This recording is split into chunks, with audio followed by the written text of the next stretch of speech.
अगर आपको system based fantasy, action और मैजिकल एडवेंचर्स पसंद है, तो ये चैनल स्पेशली आपके लिए ही बनी है। सब्सक्राइब कीजिए और बन जाइए इस फैंटेसी जर्नी का हिस्सा। डिस्क्लेमर, ये चैनल सिर्फ इंटरटेनमेंट के लिए बनाया गया है। इसमें दिखाए गए सभी कैरेक्टर्स, इवेंट्स और कहानियाँ प्योरली फिक्शनल है। रियल लाइफ पर्सन्स, जगह या इवेंट से कोई इसका संबंध नहीं है। हमारा मकसद सिर्फ आपको एक फैंटेसी एक्सपीरियंस और स्टोरी टेलिंग का मजा देना है। तो सब्सक्राइब कीजिए और हमारे ये फैंटेसी दुनिया का हिस्सा बन जाइए। आप देख रहे हैं कल्टिवेशन मॉडल। अगर आपको हमारा कंटेंट पसंद आता है तो लाइक, शेयर और सब्सक्राइब जरूर करें। अनुवादक एंडलेस फैंटेसी ट्रांसलेशन, संपादक एंडलेस फैंटेसी ट्रांसलेशन। जियांग हाओ ने अपना सिर झुका लिया। लड़की को गलतफहमी हो गई थी। उस कमरे में कुछ भी नहीं हुआ था और होंग यूए उसकी पत्नी नहीं थी। वह स्पष्टीकरण देना चाहता था, लेकिन उसे एहसास हुआ कि यह संदिग्ध लग रहा है। भले ही वह कह दे कि उनकी शादी नहीं हुई है, फिर भी ये तथ्य बना रहेगा कि वह पूरी रात उसके कमरे में था। जियांग हाओ को शक था कि अगर उसने और समझाने की कोशिश की तो वह लड़की इसे और भी गलत समझेगी। यह एक झंझट था। वैसे भी वह उसे चुप कराने के लिए मार तो नहीं सकता था। उसने एक लंबी आह भरी। ज्यादा काम करो और कम सवाल पूछो। इससे तुम अपने लिए कम परेशानियां खड़ी करोगे। तुम्हें पता है, ज्यादा निजी सवाल पूछने से दूसरे मेहमानों के साथ तुम्हारी अनबन हो सकती है। उस युवती को शायद एहसास हो गया था कि उसने कुछ गलत कह दिया है। उसने अपना सिर नीचे कर लिया। हाँ, मैं समझ गई। मुझे बहुत खेद है। मेरा ऐसा कोई इरादा नहीं था। इस सराय में ठहरे मेहमान आम लोग नहीं हैं। आपको उनके निजी जीवन के बारे में पूछताछ या गपशप नहीं करनी चाहिए। समझे? जियांग हाओ ने नर्म स्वर में पूछा। मैं समझ गई, लड़की ने सिर झुकाते हुए कहा। जियांग हाओ ने एक तांबे का सिक्का निकाला और उसे दे दिया। लो, इसे ले लो। धन्यवाद। लड़की ने तांबे का सिक्का ले लिया। जियांग हाओ ने सिर हिलाया और फिर पिछवाड़े से बाहर निकल गया। जाने से पहले उसने उसे हिदायत दी कि वह जड़ी बूटियों के आसपास की मिट्टी को न छेड़े। जहां तक इस बात का सवाल है कि वह उसके और होंग यूए के बीच क्या सोचती थी, उसे इसकी परवाह नहीं थी। वह बस एक बच्ची थी जिसकी जिज्ञासा क्षणिक थी। वह एक दिन में इसे भूल जाएगी। लेकिन अगर होंग यूए को इसके बारे में पता चल गया तो? कल रात मुझे अपनी दिव्य शक्ति वापस मिल गई, लेकिन मैं स्वर्गिक झील जाने का मौका चूक गया। मुझे आश्चर्य है कि क्या अब मुझे वहां कुछ मिलेगा। अच्छी बात यह है कि मेरी क्लियर एंड प्योर हॉट क्षमता वापस आ गई है। मैं हेवनली ब्लेड के तीसरे रूप का अध्ययन शुरू कर सकता हूं। तीसरी शैली सीखने में उसे इतना समय लग गया था। आखिरकार उसने इसे सीख ही लिया। हालांकि इसमें कुछ और दिन लगेंगे। वह भी होंग यूए द्वारा दी गई गोली के बारे में उत्सुक था। आखिर वह क्या थी? इसके परिणाम आश्चर्यजनक रूप से अच्छे थे। इसे खरीदने के लिए शायद बहुत सारे आध्यात्मिक पत्थरों की आवश्यकता होगी। उस तरह की गोली रखना निश्चित रूप से एक बुद्धिमानी भरा फैसला होगा। आम लोगों के पास शायद ही कभी दैवीय शक्तियां होती हैं, लेकिन उसके पास तो 3 शक्तियां थीं। यदि उसे किसी ऐसी चीज का अनुभव होता है जिससे उसकी दैवीय क्षमता को नुकसान पहुंचता है, तो उसके लिए लड़ना मुश्किल होगा। दैवीय शक्तियां उपयोगी थीं, लेकिन उनका अत्यधिक उपयोग उन्हें नुकसान पहुंचा सकता था। एक बार क्षतिग्रस्त हो जाने पर उनकी पूरी क्षमता तक पहुंचने के लिए उन्हें लंबे समय तक पोषित करने की आवश्यकता होती थी। उसने गोली का नाम नहीं पूछा था। उसे बस इस मामले को जल्द से जल्द सुलझाना था और जांच के लिए हेवनली नोट सेक्ट में वापस लौटना था। वह स्वर्गिक पृथ्वी नगर छोड़कर स्वर्गिक झील की ओर चल पड़ा। हेवनली लेक हेवनली अर्थ सिटी से ज्यादा दूर नहीं थी, वरना वह कभी भी अकेले शहर से बाहर निकलने की हिम्मत नहीं करता। एक विशाल इमारत के सामने उसने कुछ पहरेदारों को देखा। वे नींव स्थापना क्षेत्र के प्रारंभिक चरण में 2 साधक थे। वे लगभग 30 वर्ष के लग रहे थे। वे शांत दिख रहे थे। कभी कभार वे आपस में कुछ शब्द बोल देते थे। ऐसा लग रहा था कि वे इस जगह की रखवाली करने को लेकर बहुत उत्साहित नहीं थे। जियांग हाओ उनके पास से गुजरकर इमारत में प्रवेश कर गया। प्रवेश द्वार एक विस्तृत और विशाल क्षेत्र में खुलता था। केंद्र में खून से सना हुआ एक वेदी थी। जियांग हाओ ने खून के धब्बों को छुआ। वे अभी भी ताजे थे। यह अभी हाल ही का है। जियांग हाओ को जुओ लैन या कम से कम उसके क्लोन की याद आई जिससे उसकी बाजार में मुलाकात हुई थी। शायद ये जुओ लैन का ही काम था। ध्यानपूर्वक अवलोकन करने पर उन्होंने पाया कि वेदी भवन से भिन्न थी। ऐसा प्रतीत होता था कि इसका निर्माण हाल ही में हुआ है। उन्होंने दैनिक मूल्यांकन सक्रिय कर दिया। मानसिक वेदी, आध्यात्मिक जड़ों वाले युवा कुंवारे लड़कों और लड़कियों का रक्त अर्पित करें और गुप्त संदेश पट्टिका को माध्यम बनाकर पत्थर की पट्टिका के अस्थायी स्वामी से संवाद करें। जुओ लैन ने इसे पत्थर की पट्टिका के उस स्वामी से निपटने के लिए तैयार किया है जो नियंत्रण से बाहर हो गया है। मूल रूप से उसने आदिम आत्मा क्षेत्र की शक्ति प्राप्त करने के लिए 7 दिन बाद अंतिम रक्त बलिदान अर्पित करने की योजना बनाई थी।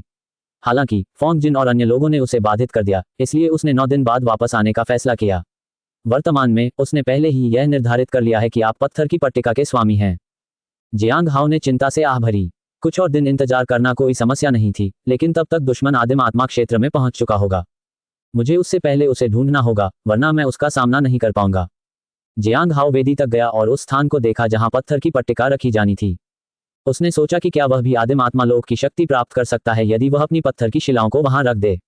हालांकि इस प्रकार की शक्ति के साथ कुछ दुष्प्रभाव भी हो सकते हैं। मुझे आश्चर्य है कि क्या पत्थर की पट्टियों का अस्थायी मालिक वही व्यक्ति है जिसे होंग यूए ढूंढ रही है। अब तक मिली जानकारी के अनुसार प्रत्येक पत्थर की पट्टिका के पीछे केवल एक ही मालिक था। हेवनली नोट सेक्ट में ग्रेट थाउजेंड गॉड सेक्ट के लोगों की उपस्थिति का संबंध उन पट्टियों के स्वामी से था। मुझे नहीं पता कि वह महान हजार देवताओं के संप्रदाय से है या वह केवल उनकी कठपुतली नचा रहा है। जियांग हाओ को इस समय कुछ भी निश्चित रूप से पता नहीं था। सच्चाई जानने का एकमात्र तरीका ज़ुओ लैन को पकड़ना था। ज़ुओ लैन कहाँ है, यह अभी भी एक रहस्य बना हुआ था। कुछ पल हिचकिचाने के बाद जियांग हाओ ने वेदी को नष्ट न करने का फैसला किया। अगर वह ऐसा करता तो शायद उसे ज़ुओ लैन न मिल पाती। ज़ुओ लैन को लुभाने के लिए यह एक अपेक्षाकृत सुरक्षित जगह थी। मुझे फोंग जिन और बाकी लोगों को ढूंढकर उनसे कहना चाहिए कि वे फिलहाल कोई गड़बड़ न करें। उसे चिंता थी कि अगर फोंग जिन और उसके साथी इसी तरह परेशानी खड़ी करते रहे तो ज़ुओ लैन अपनी योजना में देरी करता रहेगा। अगर ऐसा हुआ तो इस बात की बहुत अधिक संभावना थी कि उसके पास जो 3 महीने थे वे बर्बाद हो जाएंगे। इमारत से बाहर निकलने के बाद उसने आसपास का निरीक्षण किया। कुछ संरचनाओं और छिपे हुए जालों का पता चला। वहां प्रतिबंध के जाल और ताबीज के जाल बिछे हुए थे। अगर कोई सावधान न हो तो ऐसे जालों में फंसना बहुत आसान होता। जियांग हाओ ने 9 दिनों बाद वापस आने पर किसी भी अप्रिय घटना से बचने के लिए प्रत्येक जाल को सावधानीपूर्वक नोट कर लिया। दुर्भाग्यवश उसके पास बहुत कम सामान था और सैन्य संरचनाओं में उसकी दक्षता लगभग न के बराबर थी। अन्यथा वह इन जालों का लाभ उठा सकता था। यह एक अपरिहार्य स्थिति थी। वह 10 वर्षों से अधिक समय से साधना कर रहा था, लेकिन उसने ताबीज बनाना सीखना हाल ही में शुरू किया था। अन्य चीजें सीखने के लिए समय बहुत कम था। फिलहाल सबसे जरूरी बात यह थी कि उसकी साधना को बेहतर बनाने पर ध्यान केंद्रित किया जाए। जियांग हाओ सराय में वापस जाने के बाद पिछवाड़े में चला गया। कम आध्यात्मिक ऊर्जा वाले आंगन को देखते हुए उन्हें लगा कि जड़ी बूटियों को उगाने के बजाय सीधे खरीद लेना बेहतर होगा। इस तरह सुगंध तुरंत आसपास फैल जाएगी और आध्यात्मिक ऊर्जा जल्दी एकत्रित हो जाएगी। दुर्भाग्यवश जड़ी बूटियों को रोपने से अक्सर अप्रत्याशित समस्याएं उत्पन्न हो जाती थीं। इसके अलावा वे बहुत महंगी भी थीं। कुछ क्षण संकोच करने के बाद जियांग हाओ ने आसपास के क्षेत्र में आध्यात्मिक ऊर्जा की एक संरचना बनाने के लिए कुछ आध्यात्मिक पत्थरों का उपयोग किया। इस तरह आध्यात्मिक पत्थर अपर्याप्त आध्यात्मिक ऊर्जा की भरपाई करेंगे। संरचना निर्धारित करने के बाद जियांग हाओ ने आकाश की ओर देखा और महसूस किया कि जल्द ही अंधेरा हो जाएगा। उसे ऊपर जाकर होंग यूए को ढूंढना था। जैसे ही वह लॉबी में लौटा उसने किसी को शिकायत करते हुए सुना, हम उसे लगभग ढूंढ ही चुके थे। ज़ुओ लैन के पास कुछ कीमती चीजें हैं। नहीं तो मैं उसके क्लोन के जरिए उसे जरूर ढूंढ लेता, लैन जिन ने शिकायत की। उसे व्यक्तिगत रूप से न ढूंढ पाना कोई बड़ी बात नहीं है। अफसोस की बात है कि हम ये पता नहीं लगा पाए कि उसने बंधकों को कहाँ रखा है। चलिए कल हेवनली लेक चलते हैं और देखते हैं कि कोई और सुराग मिलता है या नहीं, बाई क्योंग ने कहा। मुझे नहीं पता कि ज़ुओ लैन के सभी क्लोन किसने मारे, वरना हमें सारे सुराग नहीं खोने पड़ते, लैन जिन ने गुस्से से कहा। उसी क्षण उन्होंने देखा कि जियांग हाओ पिछवाड़े से बाहर आ रहा है। वे तीनों अचंभित रह गए। जियांग हाओ हमेशा की तरह शांत और संयमित दिख रहा था, लेकिन अंदर ही अंदर वह शर्मिंदा महसूस कर रहा था। लोग उसके बारे में शिकायत कर रहे थे। उसने ज़ुओ लैन के क्लोनों को मार डाला था। सहपाठी जियांग फोंग जिन आश्चर्यचकित रह गया। जियांग हाओ को पिछवाड़े से बाहर आते देख वह समझ गया कि छठी मंजिल पर उनके बगल में रहने वाला व्यक्ति वही था। उनकी ताकत को देखते हुए यह आश्चर्य की बात नहीं थी कि चेन घायल हो गए थे। फोंग जिन को पूरा यकीन था कि जियांग हाओ आखिरकार फाउंडेशन एस्टेब्लिशमेंट दायरे में नहीं था। सहपाठी फोंग, जियांग हाओ ने विनम्रतापूर्वक कहा। जब से उनकी मुलाकात हुई थी उसे इन लोगों से किसी बात पर चर्चा करनी थी। बस यूं ही आ गए। फोंग जिन ने अपने बगल वाली सीट की ओर इशारा करते हुए बैठने के लिए आमंत्रित किया। पहली मंजिल भोजन कक्ष था जिसमें कई मेजें और कुर्सियां लगी हुई थीं। आजकल सराय में ज्यादा मेहमान नहीं आ रहे थे, इसलिए ये काफी विशाल लग रहा था। अगर कोई सराय में आकर कोई समस्या खड़ी करता तो कर्मचारी उसे विनम्रता से स्थिति समझा देते। वे जियांग हाओ जैसे किसी व्यक्ति को दोबारा नाराज नहीं करना चाहते थे। लान जिन ने उत्सुकता से जियांग हाओ को देखा। उसने ये भी सोचा कि बगल वाले घर में रहने वाला व्यक्ति जियांग हाओ ही है। वह उसकी असली ताकत के बारे में बहुत उत्सुक थी। तर्कसंगत रूप से वह अपने से वरिष्ठों से ज्यादा ताकतवर नहीं होना चाहिए था। अगर वह उसे चुनौती देती तो ये गुस्ताखी मानी जाती। फोंग जिन और बाई क्योंग निश्चित रूप से उसकी लापरवाही के लिए उसकी आलोचना करते। अगर यह संप्रदाय के भीतर होता तो कोई फर्क नहीं पड़ता। उसने चुपचाप उसका अवलोकन करने का निर्णय लिया। दोस्त, तुम कब आए? फोंग जिन ने सहज भाव से पूछा। हम 2 दिन पहले ही आए हैं। हम कमरा नंबर 1, 2 और 3 में ठहरे हैं। मैं भी 1-2 दिन पहले ही आया हूँ। हम कमरा नंबर 5 और 6 में ठहरे हैं। इसी समय मेज पर ठंडे व्यंजनों और मूंगफली की एक थाली रखी गई। ये मुख्य व्यंजन के आने तक नाश्ते के रूप में परोसे जाने थे। क्या तुमने उनसे पिछवाड़े की सफाई करवाई? लैन जिन ने पूछा। जी हाँ, मैं आपसे अनुरोध करने आया हूं कि कुछ समय के लिए पिछवाड़े में कोई गड़बड़ी न करें, जियांग हाओ ने कहा। दोस्त जियांग, आप बहुत ही विनम्र हैं, फोंग जिन ने कहा। हम पिछवाड़े में बिल्कुल भी दखल नहीं देंगे, लेकिन हमें जिज्ञासा तो है। आप पिछवाड़े में क्या कर रहे हैं? मैं कुछ आध्यात्मिक जड़ी बूटियां लगा रहा हूं क्योंकि मैं यहाँ कुछ समय तक रहूंगा, जियांग हाओ ने कहा। क्या यह उस महिला के लिए है जो आपके साथ यात्रा करती है? बाई कियोंग ने पूछा। जियांग हाओ ने सिर हिलाया। उसे समझ नहीं आ रहा था कि होंग यूए का उनसे परिचय कैसे कराए। क्या मुझे उसे बड़ी बहन कहना चाहिए? जियांग हाओ ने सोचा। मुझे नहीं पता कि अगर मैं उन्हें होंग यूए के बारे में बताऊंगी तो वह नाराज होगी या नहीं। उसने बस सिर हिलाया और उसके बारे में कुछ और नहीं कहा। अगली बार पूछे जाने पर वह कुछ न कुछ बता देगा। जियांग हाओ को यह जानकर आश्चर्य हुआ कि ये तीनों लोग उनके बगल वाले कमरों में ठहरे हुए थे। यह अच्छा ही हुआ, वह उनसे ज़ुओ लैन से संबंधित मामलों पर बात कर सकता था। इस बार आप यहाँ क्यों आए हैं? फोंग जिन ने जियांग हाओ के लिए एक कप चाय डाली। क्या आप ज़ुओ लैन की वजह से यहाँ आए हैं? जियांग हाओ ने सीधे सीधे पूछा। मुझे पता है कि आप ज़ुओ लैन का पीछा कर रहे हैं। क्या आपको कोई नया सुराग मिला? इस सवाल ने तीनों को चौंका दिया। क्या तुमने ज़ुओ लैन के क्लोन को मार डाला? लैन जिन ने अचानक पूछा। जियांग हाओ ने चाय की एक घूंट ली। दुर्भाग्य से कभी कभी वह बहुत ही लापरवाह तरीके से काम करता था। फोंग जिन और अन्य लोग भी उत्सुक थे, लेकिन उन्होंने उससे आगे कोई सवाल नहीं किया। सबसे अच्छा यही होगा कि उनके रास्ते किसी न किसी तरह आपस में मिल जाएं। और भी बेहतर यही होगा कि वे एक ही पक्ष में हों। अगर ऐसा नहीं होता तो वे एक दूसरे के लिए मुसीबत खड़ी नहीं करते। जियांग हाओ ने अपनी चाय नीचे रख दी। ज़ुओ लैन को अंतिम अनुष्ठान के लिए स्वर्गिक झील के पास आना था, लेकिन तुमने उसके लिए परेशानी खड़ी कर दी है, इसलिए वह 9 दिनों में आएगा। अगर वह नहीं आया तो क्या तुम उसे किसी और तरीके से ढूंढ पाओगे? ये सुनकर फोंग जिन और बाकी लोग घबरा गए। क्या तुम्हें पता है कि ज़ुओ लैन कहाँ है? मुझे नहीं पता, मुझे बस इतना पता है कि 9 दिन बाद वह स्वर्गिक झील के किनारे वेदी पर प्रकट होगा। आप जिस व्यक्ति को ढूंढ रहे हैं वह भी शायद वही होगा, जियांग हाओ ने कहा। अगर उसे पता होता कि ज़ुओ लैन कहाँ है तो वह अब तक जाकर उससे निपट चुका होता। क्या आप चाहते हैं कि हम इन कुछ दिनों में कुछ भी न करें? बाई कियोंग ने पूछा। उन्होंने कहा, मेरी सलाह पर विचार करने से पहले आप हेवनली लेक घूमने पर विचार कर सकते हैं। फोंग जिन ने सिर हिलाया। हम इस पर गंभीरता से विचार करेंगे। क्या आप कृपया और अधिक जानकारी दे सकते हैं, मित्र? वेदी के लिए प्रतिभाशाली युवा लड़के लड़कियों के ताजे रक्त की आवश्यकता है जिनमें साधना की क्षमता हो। अंतिम अनुष्ठान में बच्चे उपस्थित रहेंगे, जियांग ने कहा। हाओ ने कहा, तो मेरा अनुमान है कि जिस शिष्य को आपके संप्रदाय से अलग किया गया है वह उस दिन वेदी पर मौजूद होगा। हालांकि एक बात ऐसी थी जिसे वह समझ नहीं पा रहा था। Promoted content. Trade crypto with AI powered auto trader. मो 596 149 199। Experience seamless crypto trading with an AI powered platform. मो 711 178 237। Unleash epic wealth, sign up storms crypto world. मो 577 144 192। ज़ुओ लैन तो बस एक गोल्डन कोर साधक थी। ब्राइट के लोग कैसे थे? क्या मून सेक्ट उसे ढूंढ नहीं पा रहा है? जियांग हाओ ने कुछ देर तक संकोच किया और फिर उनसे पूछा। हम भी कुछ हद तक असमंजस में हैं। बाई कियोंग ने भौहें चढ़ा लीं। शुरू में हमें शक था कि उनमें कुछ ताकतवर लोग हो सकते हैं, लेकिन ऐसा लगता नहीं है। फिर हमने सोचा कि शायद हमारे शिष्य के ठिकाने में कोई जादुई शक्तियां या खजाने छिपे हों। हाल ही में हमारे एक वरिष्ठ चाचा को स्वर्गीय संत संप्रदाय के लोगों ने रोक लिया, जो ज़ुओ लैन के समूह के करीबी हैं। ये भी मुमकिन है कि हमला करने वाले वही लोग हों। एक और संभावना है, क्या आप ज़ुओ लैन की उत्पत्ति जानते हैं? फोंग जिन ने पूछा। जियांग हाओ ने चाय की एक घूंट ली और शांत भाव से कहा, महान हजार देवता संप्रदाय।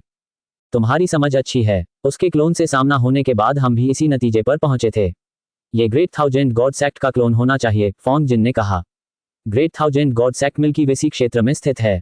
अगर वे यहाँ हैं तो वे किसी की मदद कर रहे होंगे। ग्रेट थाउजेंड गॉड सेक्ट को मूल रूप से हमारे ब्राइट मून सेक्ट ने मिल्की वेसी क्षेत्र में धकेल दिया था, इसलिए यह संभव है कि वे हमारे सेक्ट को आसानी से ढूंढ सकें। जियांग हाओ ने सिर हिलाया। उसने इसके बारे में पहली बार सुना था। इन संभावनाओं में से उसे सबसे ज्यादा चिंता स्वर्ग संत संप्रदाय से संबंध को लेकर थी। उसके उनके साथ शत्रुतापूर्ण संबंध थे। ये लोग इस बात से पूरी तरह आश्वस्त थे कि वह खदान में छिपे खजाने का रहस्य जानता है और उससे वह जानकारी निकलवाना चाहते थे। यहां तक कि प्रशिक्षण ले रही वरिष्ठ नंद मिंग ये भी कुछ नहीं कर सकी। भविष्य में वे शायद जियांग हाओ को ढूंढ निकालेंगे, लेकिन अभी भी समय था। अगर 10 साल काफी नहीं थे तो 100 साल ही सही। एक दिन उन्हें समझ आ जाएगा कि यान हुआ ने यह रहस्य किसी को नहीं बताया था। कुछ देर बात करने के बाद जियांग हाओ अपने कमरे की ओर चल पड़ा। जियांग हाओ को यह भी पता चला कि ब्राइट मून संप्रदाय के वरिष्ठ अधिकारी जल्द ही आने वाले हैं। उसने कानून प्रवर्तन हॉल के मिशन को छोड़ने का फैसला पहले ही कर लिया था। इन लोगों के साथ तालमेल बिठाना अपेक्षाकृत आसान था। ब्राइट मून संप्रदाय के लिए एक ऐसे शिष्य के लिए इतनी मेहनत करना जिसने अभी तक संप्रदाय में प्रवेश भी नहीं किया था, ये समस्याजनक होगा यदि जियांग हाओ उनके किसी ऐसे शिष्य को अपने साथ मिला ले जो पहले से ही संप्रदाय का सदस्य हो। एक शैतानी संप्रदाय में कुछ भी संभव था। ऊपर जाकर जियांग हाओ ने एक एक करके सभी मेहमानों से मुलाकात की। उन्होंने उनसे अनुरोध किया कि वे फिलहाल पिछवाड़े से दूर रहें। चेन क्वान और अन्य लोगों ने उसे आश्वासन दिया कि कोई भी इसे परेशान नहीं करेगा, और यहाँ तक कि उन्होंने ये भी कहा कि वे इस पर नजर रखेंगे। इससे जियांग हाओ को थोड़ी शर्मिंदगी महसूस हुई। उन्होंने धन्यवाद के रूप में उन्हें स्नो क्वीन स्प्रिंग टी की थोड़ी सी मात्रा दी। चेन क्वान इसे स्वीकार नहीं करना चाहता था, लेकिन जियांग हाओ पहले ही जा चुका था। उसने अनिच्छा से इसे रख लिया। घर के पीछे के आंगन में आसमान पहले ही अंधेरा हो चुका था। आज बाहर का माहौल अधिक जीवंत था। जियांग हाओ ने सराय मालिक से सुना था कि यह लालटेन महोत्सव था, जो हर 3 साल में एक बार होता है। वरिष्ठ, आप कब प्रस्थान करने की योजना बना रहे हैं? उसने पूछा। इस समय होंग यूए मंडप में बैठी आसपास के फूलों को देख रही थी। वह विचारों में डूबी हुई थी। अंततः उसकी नज़र उस स्थान पर पड़ी जहां क्लियर स्नो सीड्स बोए गए थे। ये कब अंकुरित होंगे? उसने पूछा। शायद कल या परसों, जियांग हाओ ने कहा। सच तो ये था कि परसों ही होगा। कल इसे पानी देने का आखिरी दिन था, लेकिन वह अपने जवाब में ज्यादा स्पष्ट नहीं होना चाहता था। होंग यूए धीरे धीरे खड़ी हुई और शांत भाव से जियांग हाओ की ओर देखने लगी। हम यहाँ कितने दिन रुकने की योजना बना रहे हैं?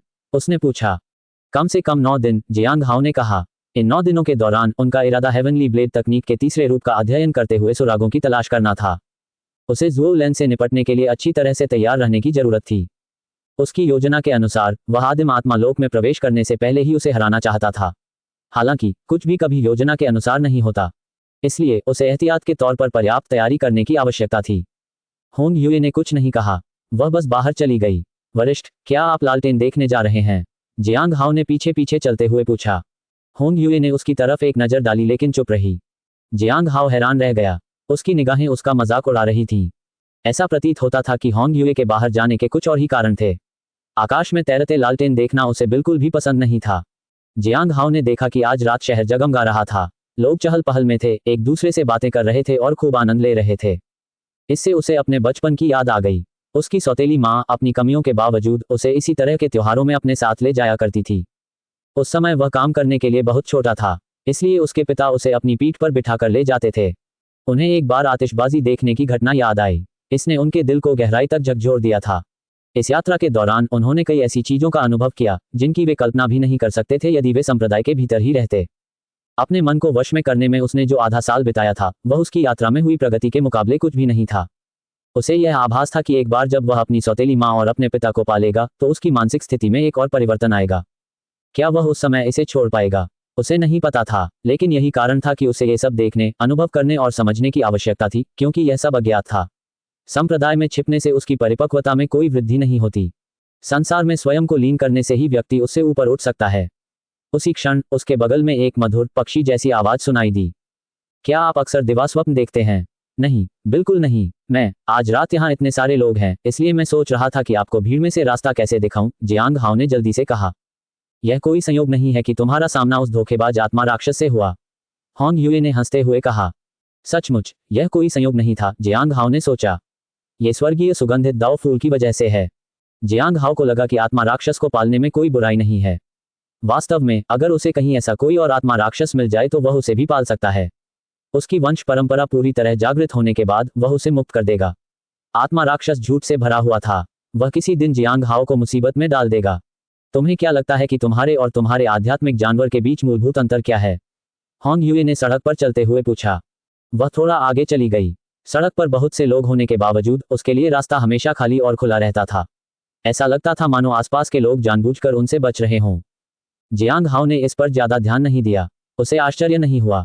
अंतर बिल्कुल स्पष्ट होना चाहिए, जियांग हाओ ने कहा। चलो मान लेते हैं कि ऐसा ही है, होंग यूए ने कहा। वह मास्क की एक दुकान के सामने रुक गई। वरिष्ठ, क्या आपको एक चाहिए? जियांग हाओ ने उत्सुकता से पूछा। होंग यूए ने सिर हिलाया और आगे बढ़ती रही। वह जगह बहुत चहल पहल भरी थी। बच्चे इधर उधर दौड़ रहे थे और हंस रहे थे। तुम मुझे पकड़ नहीं सकते, तुम मुझे पकड़ नहीं सकते। अरे बदमाश, कहीं खो गए तो फिर रोओगे। जियांग हाओ ने देखा कि एक युवती एक छोटे लड़के का पीछा करते हुए उसे डांट रही थी। मैं बचपन में ऐसा नहीं था। जियांग हाओ खुद को रोक नहीं पाया और उसने अपने बचपन की तुलना कुछ बच्चों से कर दी। फिर उसने अपना सिर हल्के से हिलाया। उसे इस बात पर बहुत बुरा लगा कि वह खुद की तुलना एक बच्चे से कर रहा था। वह होंग यूए के पीछे पीछे तब तक चलता रहा जब तक वे भीड़ से बाहर निकलकर नदी के किनारे बने एक मंडप तक नहीं पहुंच गए। आसपास लालटेनें लटकी हुई थीं। नदी पर कुछ लालटेनें बहती हुई दिखाई दे रही थीं। वे अपने साथ चायदानी या चूल्हा नहीं लाए थे, इसलिए वे यहाँ चाय नहीं बना सके। वे बस इधर उधर देख सकते थे। एक पल हिचकिचाने के बाद जियांग हाओ ने होंग यूए की ओर देखा। वरिष्ठ, क्या आप नदी में लालटेन छोड़ना चाहेंगे? होंग यूए ने अपनी खूबसूरत आंखों से उसे देखा। उसकी आंखों में उसे चिढ़ाने का भाव था, मानो वह उसे बचकाना कह रही हो। वे चुपचाप मंडप के चारों ओर देखने लगे। हल्की हवा सरसराती हुई गुजरी। होंग यूए की पोशाक के किनारे हवा में धीरे धीरे लहरा रहे थे। जियांग हाओ को हल्की सी खुशबू महसूस हुई। उस जानी पहचानी सी गंध ने उसे वह पहला मौका याद दिला दिया जब उसने इसे महसूस किया था। वह रात जब जियांग हाओ ने खुद को रोक लिया। वह उस रात के बारे में सोचने से डर रहा था। आपने मेरा परिचय कैसे कराया? होंग यूए ने अचानक पूछा। जियांग हाओ असमंजस में था। क्या तुमने नहीं कहा था कि किसी ने मेरे बारे में तुमसे पूछा था? होंग यूए ने जियांग हाओ को घूर कर देखा। आपने मेरा परिचय कैसे कराया? जियांग हाओ को गलियारा साफ कर रही उस छोटी लड़की की याद आई।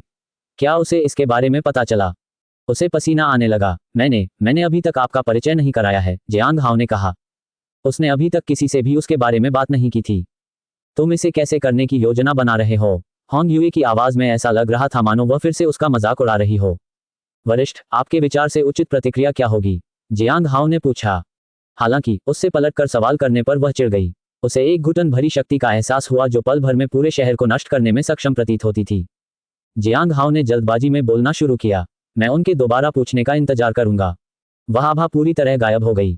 होंग यूए ने उससे आगे कुछ नहीं पूछा। युवा मास्टर चेन, उधर देखिए। वहां एक मंडप है जहां से हम नदी में जगमगाते लालटेन देख सकते हैं। पास से हंसी की आवाज आई। जियांग हाओ ने मुड़कर देखा तो लोगों का एक समूह मंडप की ओर आ रहा था। सबसे आगे एक पुरुष और एक महिला थे, उनके पीछे कुछ सेवक थे। बोलने वाली महिला ही थी। ओह, ऊपर लोग हैं। जियांग हाओ और होंग यूए को देखकर महिला ने अफसोस जताते हुए कहा। अफसोस की बात है। उसने अपने बगल में बैठे युवक की ओर देखा जो संभवतः यंग मास्टर चेन थे। जियांग हाओ ने भी उस व्यक्ति को देखा। वह कोई साधारण साधक नहीं था। वह जीवनरक्षक शोधन क्षेत्र के 5वें स्तर पर था। जब यंग मास्टर चेन ने देखा कि जियांग हाओ उन्हें देख रही है तो उन्होंने सहज ही अपने आदमियों को उन्हें भगाने का इशारा किया। हालांकि जब उन्होंने जियांग हाओ की साधना के स्तर को भांप लिया तो उन्होंने सेवकों को रोका, पीछे मुड़ने और उस महिला के चेहरे पर एक जोरदार थप्पड़ मार दिया। तुम्हें पता है कि यहाँ लोग हैं, फिर भी तुम उन्हें परेशान करना चाहती हो। इस थप्पड़ से महिला स्तब्ध रह गई। जियांग हाओ ने आह भरी। उसे लगा कि ये लोग सड़क पर चलने वाले लोगों की तुलना में कम दिलचस्प थे। चलिए। होंग यूए मंडप से बाहर निकल गई। जियांग हाओ ने सिर हिलाया और उसके पीछे पीछे चल दिया। अब आप कहाँ जाना चाहते हैं, सीनियर? नदी में लालटेन छोड़ने के लिए, होंग यूए ने कहा। जियांग हाओ अवाक रह गया। मुझे लगा था कि वह इसे बचकाना समझेगी। होंग यूए जियांग हाओ के साथ नदी किनारे किनारे चल रही थी। वह भीड़ की ओर बढ़ी। वहां नदी में चलने वाली लालटेन बेचने वाले स्टॉल लगे हुए थे। अगर उन्हें लालटेन छोड़नी थी तो उन्हें वहां जाकर एक लालटेन खरीदनी पड़ती थी। चेन परिवार के युवा मालिक की बात करें तो जियांग हाओ ने उन पर ज्यादा ध्यान नहीं दिया। वह बस थोड़ा सा उत्सुक था। होंग यूए की शक्ति से यहाँ के लोगों की निगाहें विकृत हो गई थीं। मंडप को देखते समय लोगों ने क्या देखा था? जिज्ञासावश उसने होंग यूए से पूछा।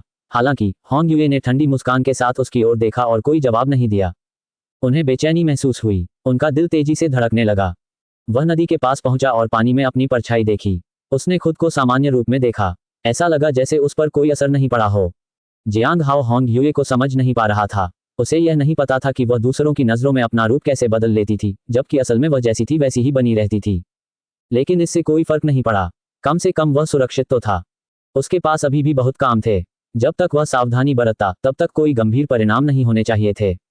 कुछ देर बाद वे नदी के ऊपरी हिस्से में पहुंच गए। वह इलाका चौड़ा था और कई लोगों के हाथों में नदी के लालटेन थे। वहां तरह तरह की लालटेन बेचने वाले स्टॉल लगे हुए थे। होंग यूए ने बैठने और इंतजार करने के लिए एक जगह ढूंढ ली, जबकि जियांग हाओ ने कमल के आकार की 2 लालटेनें चुन ली। उन्होंने होंग यूए को एक लालटेन देते हुए कहा, मैंने व्यापारी से सुना है कि नदी में लालटेन बहाना एक परंपरा है जिसमें मनोकामनाएं पूरी करने के लिए प्रार्थना की जाती है। बड़े साहब, क्या आप कोई मनोकामना करना चाहेंगे? होंग यूए ने अपने हाथ में कमल के आकार की लालटेन को देखा। वह मुस्कुराई। और तुम किससे मनोकामना मांगती हो? नदी के देवता, जियांग हाओ ने कहा। क्या तुम चाहते हो कि मैं नदी देवता से कोई मनोकामना मांगूं और प्रार्थना करूं? होंग यूए ने जियांग हाओ की आंखों में देखते हुए कहा। वह मुस्कुराती हुई लग रही थी। जियांग हाओ असहाय महसूस कर रहा था। शायद हम कोई मनोकामना कर सकते हैं और आसमान से प्रार्थना कर सकते हैं। शायद उसे यह बात ज्यादा स्वीकार्य लगी। उसने पूछा, तुम्हारी क्या इच्छा है? खनन। उन्होंने ये बात जोर से नहीं कही। उन्होंने अपना सिर नीचे कर लिया। ज्यादातर समय मैं बस एक शांत और सुकून भरी जिंदगी की कामना करता हूँ। क्या अब शांति नहीं है? होंग यूए ने नदी किनारे बैठे हुए पूछा। आपकी सुरक्षा में वास्तव में शांति रही है, जियांग हाओ ने कहा। यह आंशिक सत्य ही था। ये सच था कि वह दुर्जय शत्रुओं से सुरक्षित था, लेकिन वह होंग यूए से पूरी तरह सुरक्षित महसूस नहीं करता था। वह नदी किनारे बैठ गया और उसने लालटेन को नदी की सतह पर छोड़ दिया। जब इच्छा मांगने की बात आई तो वह थोड़ा असमंजस में पड़ गया। बचपन की यादें उसके मन में कौंध गईं। ऐसा लगा जैसे उसे असल में अपने परिवार की ही परवाह थी। खनन और खेती ऐसे काम थे जिन्हें वह अपने दम पर हासिल कर सकता था। उसने पूरी जिंदगी यही किया था। इन चीजों के लिए कोई इच्छा करने की जरूरत नहीं थी। केवल उसकी सौतेली माँ और उसके पिता ही ऐसे थे जिनसे वह सुलह नहीं कर पा रहा था, इसलिए वह उनसे मिलना चाहता था। मुझे आश्चर्य होता है कि क्या मेरी सौतेली माँ मुझे इस हालत में देखने के बाद भी मेरे साथ बुरा बर्ताव करेगी। उसने नदी में लालटेन छोड़ दी और वह धारा के साथ बहती चली गई। होंग यूए ने भी अपने हाथ में पकड़ी लालटेन छोड़ दी। जियांग हाओ ने उस पर एक नजर डाली। वह हमेशा की तरह शांत और सौम्य लग रही थी। उसके बाद वे दोनों खड़े हो गए और लालटेन को नदी में बहते हुए दूर जाते हुए देखने लगे। नदी की सतह पर इतनी सारी लालटेनें जगमगा रही थीं कि वह बेहद खूबसूरत और मनमोहक लग रही थी। चलो वापस चलते हैं, होंग यूए ने कहा। जियांग हाओ को महसूस हुआ कि उसका मूड ठीक नहीं है। ऐसा लग रहा था कि वह किसी बात को लेकर परेशान है। वे मुड़कर धीरे धीरे सराय की ओर वापस चलने लगे। रास्ता भीड़भाड़ वाला था और उन्हें सराय तक पहुंचने में काफी समय लग गया। होंग यूए के अपने कमरे में वापस जाने के बाद जियांग हाओ ने अपने कमरे का दरवाजा खोला। उसने खिड़की से बाहर चांद की ओर देखा। ये छोटी सी सैर वास्तव में लालटेन महोत्सव के लिए ही थी। जियांग हाओ कुछ असमंजस में था। यही बेहतर है। होंग यूए जो भी करने का इरादा रखती वह इस शहर के लिए बहुत घातक होता। जहां तक उसकी बात है, उसे आज रात काफी कुछ हासिल हुआ था। जब उसने लालटेन पर मन्नत मांगी थी तो उसे अपने बारे में कई बातें समझ में आई थीं। उन्हें एक समृद्ध दुनिया याद आई जो बाद में अकाल की चपेट में आ गई। उन्होंने महसूस किया कि प्राकृतिक आपदाएं परिवारों को तोड़ देती हैं। एक आह भरते हुए जियांग हाओ बिस्तर पर बैठ गया और स्वर्गीय ब्लेड के साथ रूप नामक पुस्तक निकाली। अपनी अवस्था को समायोजित करने के बाद उन्होंने निर्मल और शुद्ध हृदय की दिव्य क्षमता को सक्रिय किया। उन्हें शांति का अनुभव हुआ और उनके विचार स्पष्ट हो गए। उसी क्षण उन्हें अपने कई संदेहों के उत्तर मिल गए। इस बार वह वास्तव में स्वर्गीय ब्लेड के तीसरे रूप को समझ सकता था। अगली सुबह तड़के जियांग हाओ ने थके हुए स्वर में किताब बंद कर दी। इस बार उसकी प्रगति काफी तेज रही थी। उसे स्पष्ट रूप से यह एहसास हुआ कि उसकी दैवीय शक्तियों पर पकड़ पहले से अधिक प्रभावी हो गई है। इसका मतलब यह था कि उसकी क्षमताओं में भी सुधार हुआ था। होंग यूए द्वारा दी गई गोली उत्कृष्ट थी। चाहे वो गोलियां हों, उपचार विधि हो या तकनीक, उनसे मिलने वाली हर चीज अनुकरणीय थी। लेकिन जियांग हाओ को थोड़ा अफसोस हुआ। शायद वह ऐसी गोली खरीदने का खर्च नहीं उठा सकता था। किताब को एक तरफ रखकर जियांग हाओ पिछवाड़े में जाकर जड़ी बूटियों को मादक पे से सींचने लगा। कल ये अंकुरित हो जाएंगी। शायद कल बुलबुले भी निकल आएं। इसके बाद वह कुछ नाश्ता खरीदने बाहर गया। वापस लौटते समय उसने उस छोटी लड़की को फिर देखा जिसे उसने पहले देखा था। उसके हाथों में कुछ खाने की चीजें थीं जिनकी खुशबू बहुत ही स्वादिष्ट थी। छोटी बच्ची, जियांग हाओ ने उसे पुकारा। लड़की ने सिर उठाकर जियांग हाओ की ओर देखा। जी, मैं आपकी क्या मदद कर सकती हूँ? ये स्नैक्स तुमने कहाँ से खरीदे? जियांग हाओ ने पूछा। ये, लड़की ने अपने हाथों में रखे स्नैक्स दिखाते हुए कहा, मैंने इन्हें खरीदा है। गली में दादी जू कहती हैं, स्वर्गीय पृथ्वी नगरी में सबसे स्वादिष्ट तो वही हैं। जियांग हाओ ने उसे धन्यवाद दिया और जल्दी से बाहर निकल गया। उस छोटी बच्ची की नजरों में जियांग हाओ अपनी पत्नी से बहुत प्यार करता था। जियांग हाओ ने होंग यूए के सामने दो तरह के स्नैक्स रखे। एक देखने में अच्छा था और स्वाद में भी ठीक ठाक था, जबकि दूसरा ज्यादा स्वादिष्ट था लेकिन देखने में थोड़ा साधारण लग रहा था। उसे नहीं पता था कि होंग यूए को कौन सा खाना पसंद आएगा।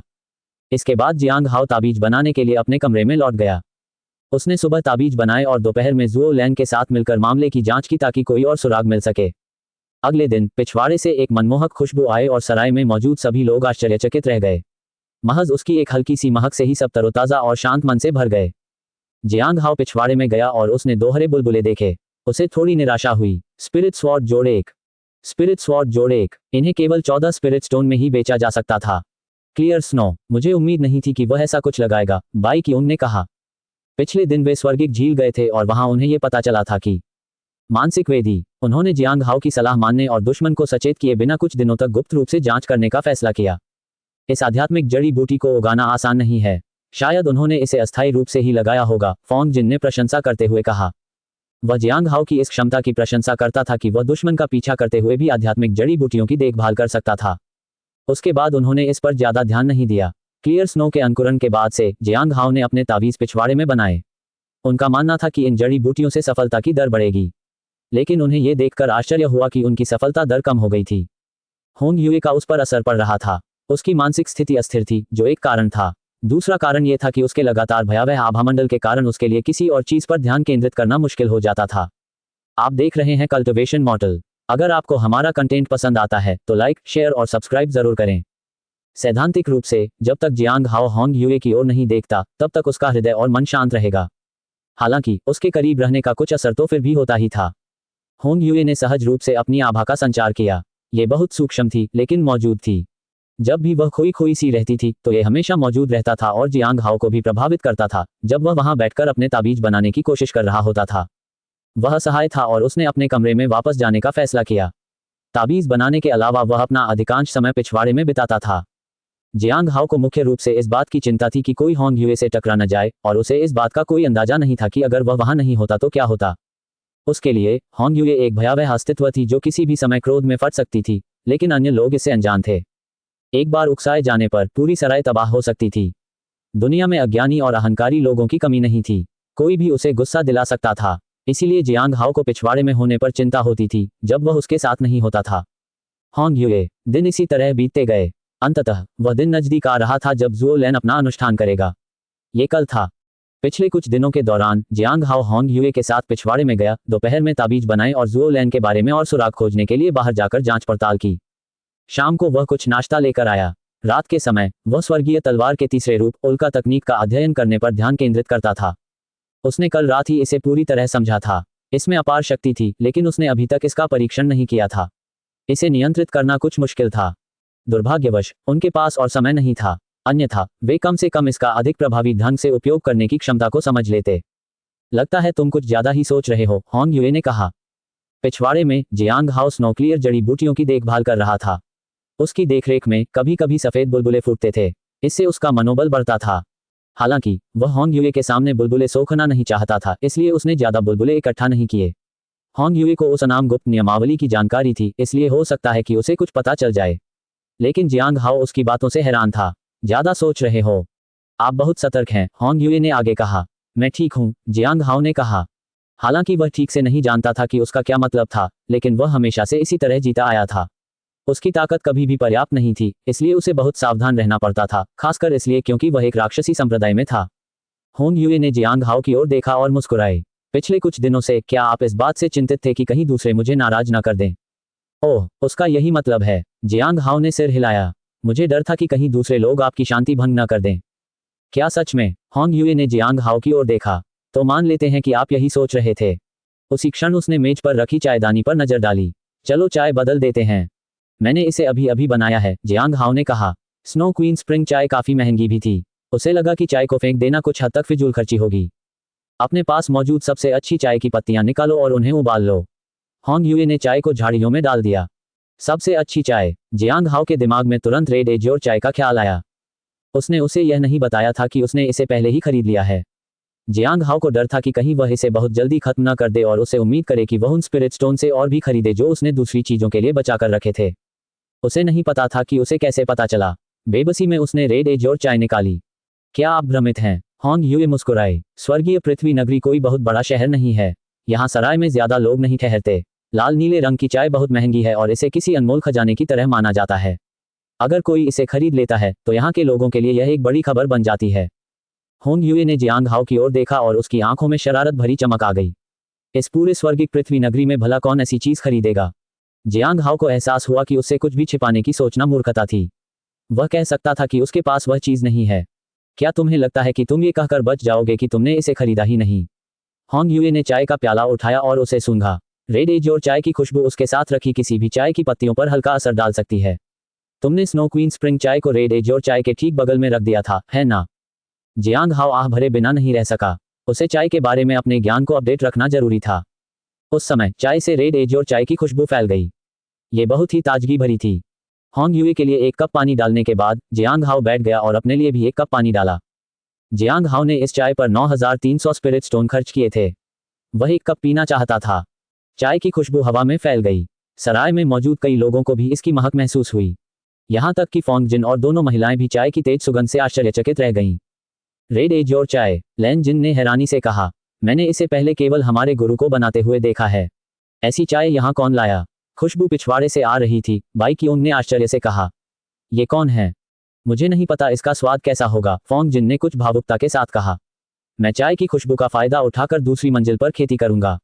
मुझे कल की तैयारी करनी है।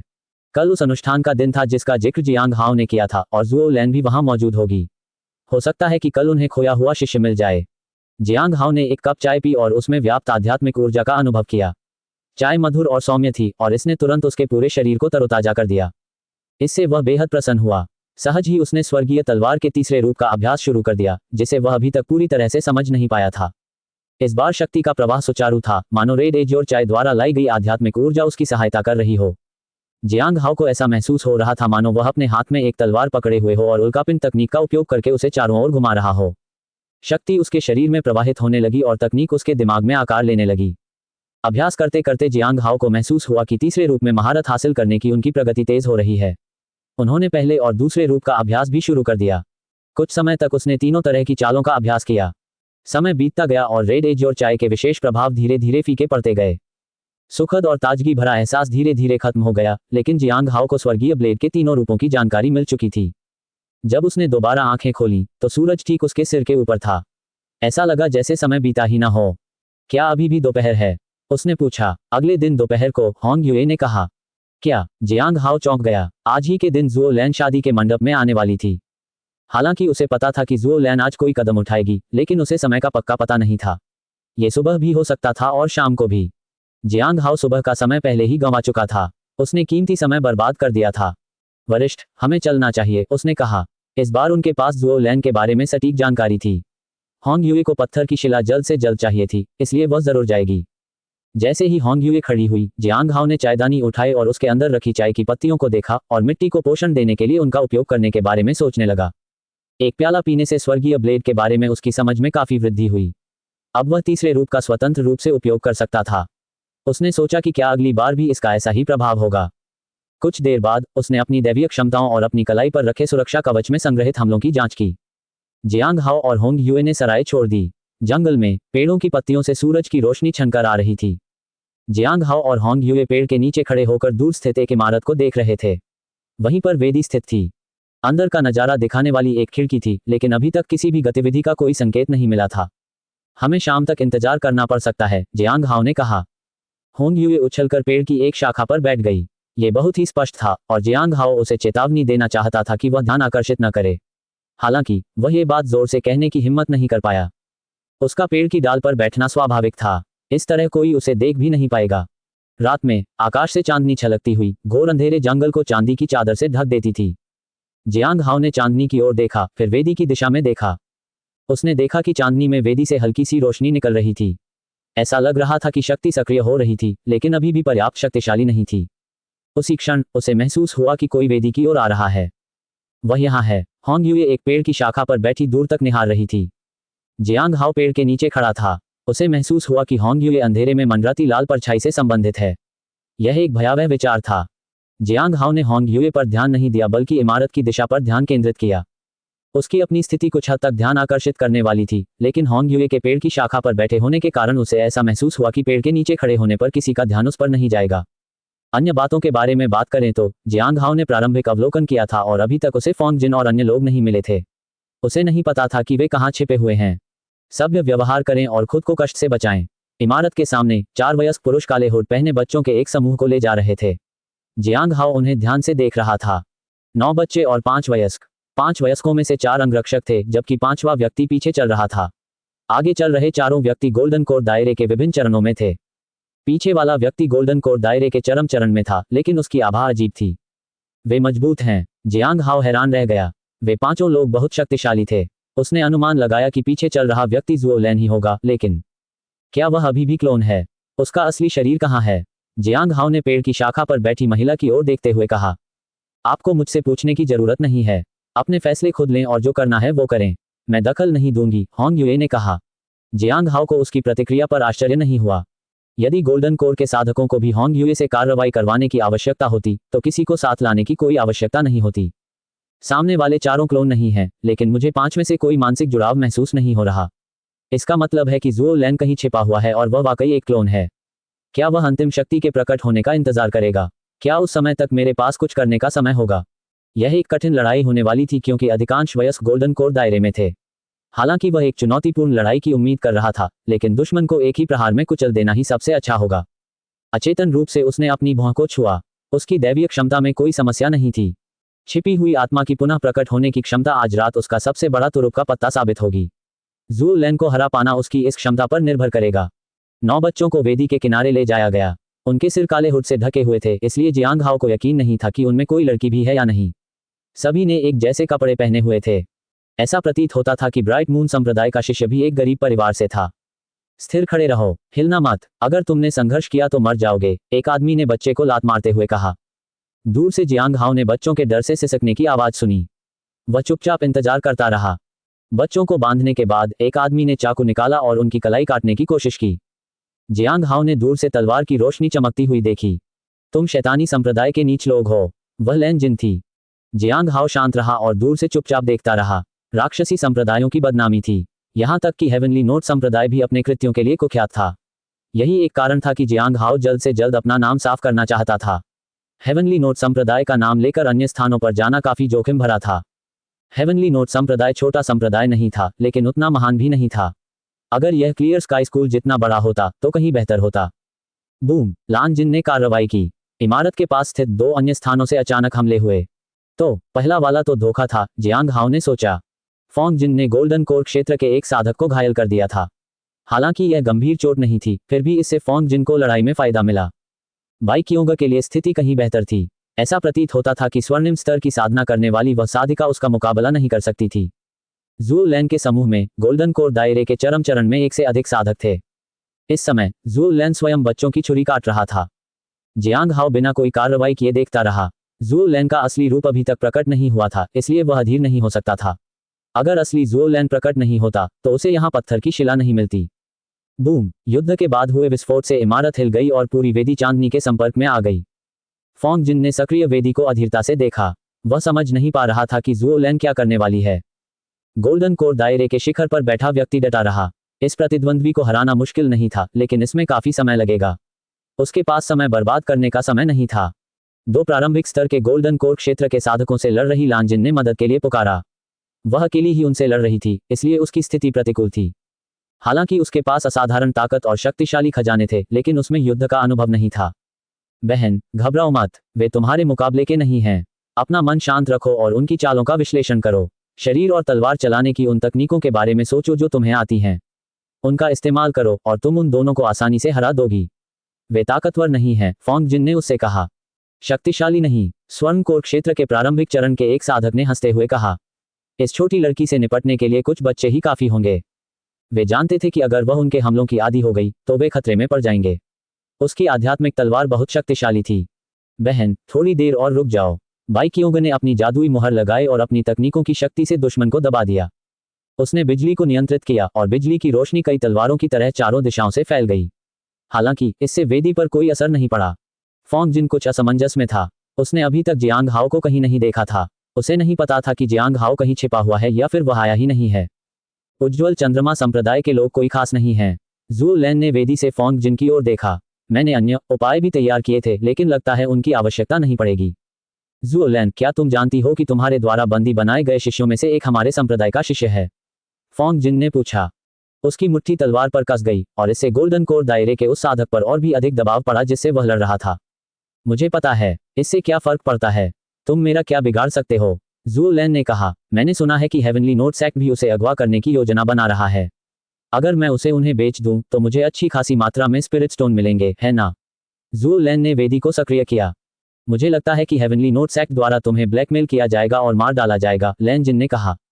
चेतावनी देने के लिए धन्यवाद। शायद मैं उसे कहीं और बेच दूंगी, ज़ू लैन ने कृतज्ञता भरी मुस्कान के साथ कहा। तुम, लैन जिन गुस्से से भड़क उठी। ज़ू लैन ने शांत भाव से पत्थर की शिला निकाली और उसे वेदी पर रख दिया। बाकी लोगों ने कोई प्रतिक्रिया नहीं दी, लेकिन जियांग हाओ को आखिरकार दिलचस्पी हुई। पत्थर की वह शिला देखने में वैसी ही थी जैसी उसके पास थी। हालांकि जियांग हाओ ने शिला की आभा में थोड़ा अंतर महसूस किया। क्या यह नकली है? जियांग हाओ को समझ नहीं आ रहा था। क्या एक नकली पत्थर की पट्टिका भी माध्यम के रूप में काम कर सकती है? उसने गुमनाम ग्रंथ से सीखी हुई तकनीक का उपयोग करके पत्थर की शिला का अवलोकन और विश्लेषण किया। उसने पाया कि यह किसी चीज से जुड़ी हुई प्रतीत होती है। क्या नकली पत्थर की पट्टिका असली पट्टिका से जुड़ी हुई है और एक माध्यम के रूप में इस्तेमाल की जाती है? जियांग हाओ हैरान रह गया। क्या ज़ू लैन इतनी सतर्क थी? आप देख रहे हैं कल्टिवेशन मॉडल। अगर आपको हमारा कंटेंट पसंद आता है तो लाइक, शेयर और सब्सक्राइब जरूर करें। नकली पत्थर की शिला को असली शिला से प्रतिध्वनित होते देख जियांग हाओ समझ गया कि असली पत्थर की शिला आसपास ही कहीं है। अगर वह असली व्यक्ति को पकड़ लेता है तो उसे और अधिक जानकारी मिल सकती है, हालांकि उसकी पहचान करना मुश्किल होगा। क्या मुझे जांच के लिए पत्थर की पट्टिका का उपयोग करना चाहिए? इससे दुश्मन सतर्क हो सकता था और दूरी इतनी कम नहीं थी कि सटीक स्थान का पता लगाया जा सके। अगर दुश्मन को पता चल गया तो कौन जाने क्या होगा। अगर वह भाग गया तो उसे दोबारा ढूंढना मुश्किल होगा। फिलहाल जियांग हाओ के लिए वेदी का कोई खास महत्व नहीं था। उसने इंतजार करने का फैसला किया। चूंकि ज़ुओ लैन आदिम आत्मा क्षेत्र की शक्ति की तलाश में था, इसलिए वह वेदी में शक्ति प्रकट होने पर प्रकट हो सकता है। जियांग हाओ ने होंग यूए की ओर देखा। वह उसे बताना चाहता था कि सतर्क रहना सामान्य बात है, यहाँ तक कि ज़ुओ लैन भी बहुत सतर्क थी। होंग यूए ने उसके विचारों को भांप लिया। क्या तुम मुझे ये बताने की कोशिश कर रहे हो कि ज्यादातर लोग सतर्क हैं? हाँ, हमेशा ही अधिक शक्तिशाली दुश्मन आसपास मौजूद होते हैं, इसलिए सतर्क रहना जरूरी है। यह अलग है। होंग यूए ने धीरे से सिर हिलाया। तुम उससे बिल्कुल अलग हो। तुम किसी को नाराज नहीं करना चाहते, न ही दूसरों का ध्यान अपनी ओर खींचना चाहते हो। ज़ुओ लैन बिल्कुल विपरीत है। उसे मुसीबत या लोगों की नजरों से डर नहीं लगता। वह खुद को चतुर और बुद्धिमान समझता है और पकड़े जाने से नहीं डरता। वह गलतियों की कोई गुंजाइश नहीं छोड़ता। वह इतना आत्मविश्वासी है कि खुलकर मजे करता है। आत्मविश्वास। जियांग हाओ ने वेदी की ओर देखा जिससे प्रकाश निकलने लगा था। अंततः उसे समझ आ गया। ज़ुओ लैन जानता था कि ब्राइट मून सेक्ट के लोग आएंगे। वह ये भी जानता था कि पत्थर की पट्टियों के अन्य स्वामी हेवनली अर्थ सिटी में थे। फिर भी उसने तैयारियों को आगे बढ़ाया और वेदी पर समारोह आयोजित किया।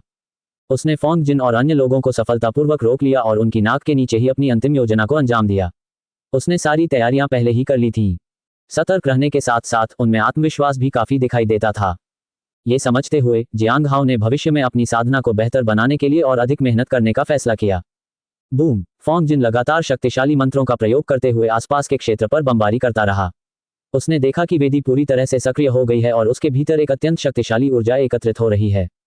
एक बार जब ये शक्ति पूरी तरह से संघनित हो गई तो उसे नहीं पता था कि वे जीवित बाहर निकल पाएंगे या नहीं। शिष्य को उनके संप्रदाय से बचाना तो दूर की बात थी। छोटी बहन बाई, हमला करो, फोंग जिन ने कहा। बाई की ओंग समझ गई। वह पीछे हट गई और कुछ बुदबुदाई। बिजली की कड़क इमारत के चारों ओर फैल गई। वह हवा में उड़ गई। उसके लंबे बाल हवा में लहरा रहे थे। उसके शरीर से बिजली निकली और आकाश में गूंज उठी। फिर जोरदार गर्जना गूंजी और जमीन से टकराए। स्वर्गीय वज्रपात संरचना। बाई की ओंग चिल्लाई और पृथ्वी से अनगिनत वज्रपात हुए जो बादलों में गूंज रहे वज्रपात के साथ प्रतिध्वनित हुए। बूम! वे आकाश में टकरा गए। अनगिनत बिजली की कड़क ने पूरी इमारत को ढक लिया और वेदी पर हमला कर दिया। तुमने यहाँ स्वर्गीय वज्रपात संरचना स्थापित की। मुझे लगा था कि तुम्हारे पास कुछ गुप्त योजनाएं हैं। ज़ुओ लैन ने वेदी पर खड़े होकर उपहास किया। उसके शरीर से प्रकाश उत्सर्जित हुआ और उसके आसपास एक नई शक्ति का संचार हुआ जो उसकी इच्छाशक्ति से प्रेरित थी। इस थंडर फॉर्मेशन का सामना करते हुए ज़ुओ लैन ने केवल चुटकी लेने का इशारा किया।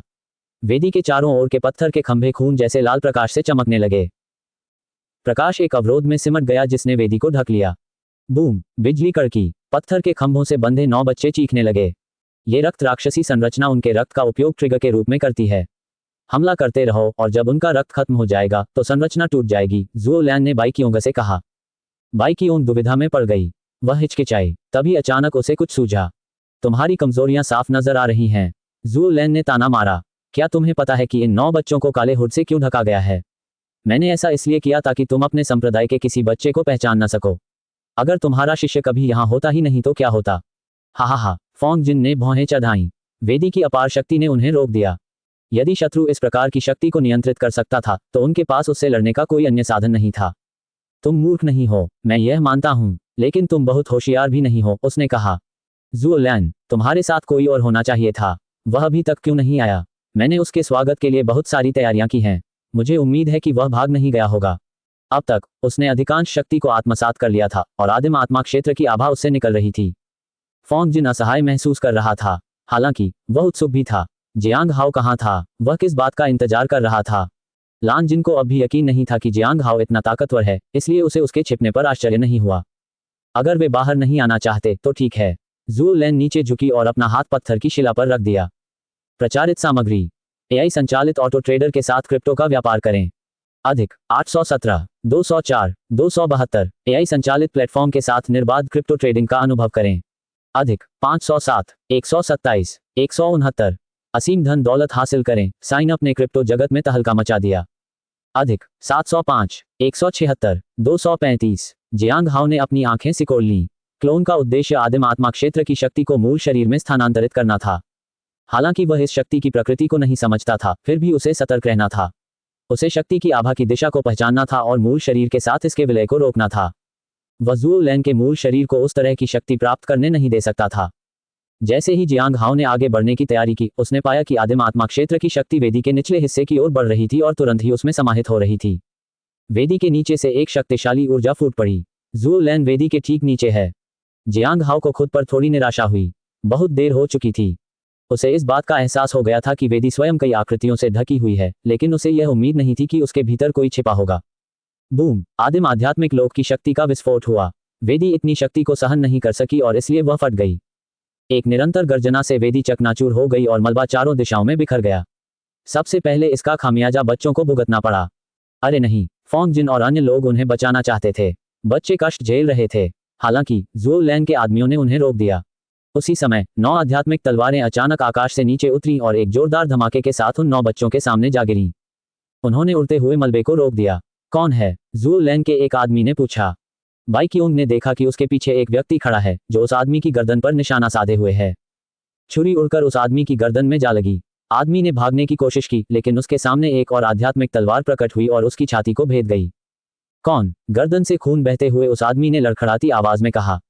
कौन है? एक और आत्मा की तलवार उसकी पीठ में घुस गई। वह उसके शरीर को भेद गई। उसने मुंह भरकर खून उगला। उसका चेहरा खौफ से भर गया। फिर एक के बाद एक अनेक आत्मा तलवारें सभी दिशाओं से प्रकट हुईं और उस व्यक्ति के शरीर में समा गईं। तभी जियांग हाओ उसके सामने आ गया और उसने धीरे से अपना खजाना उठा लिया। चिंता मत करो, तुम अकेले नहीं मरोगे।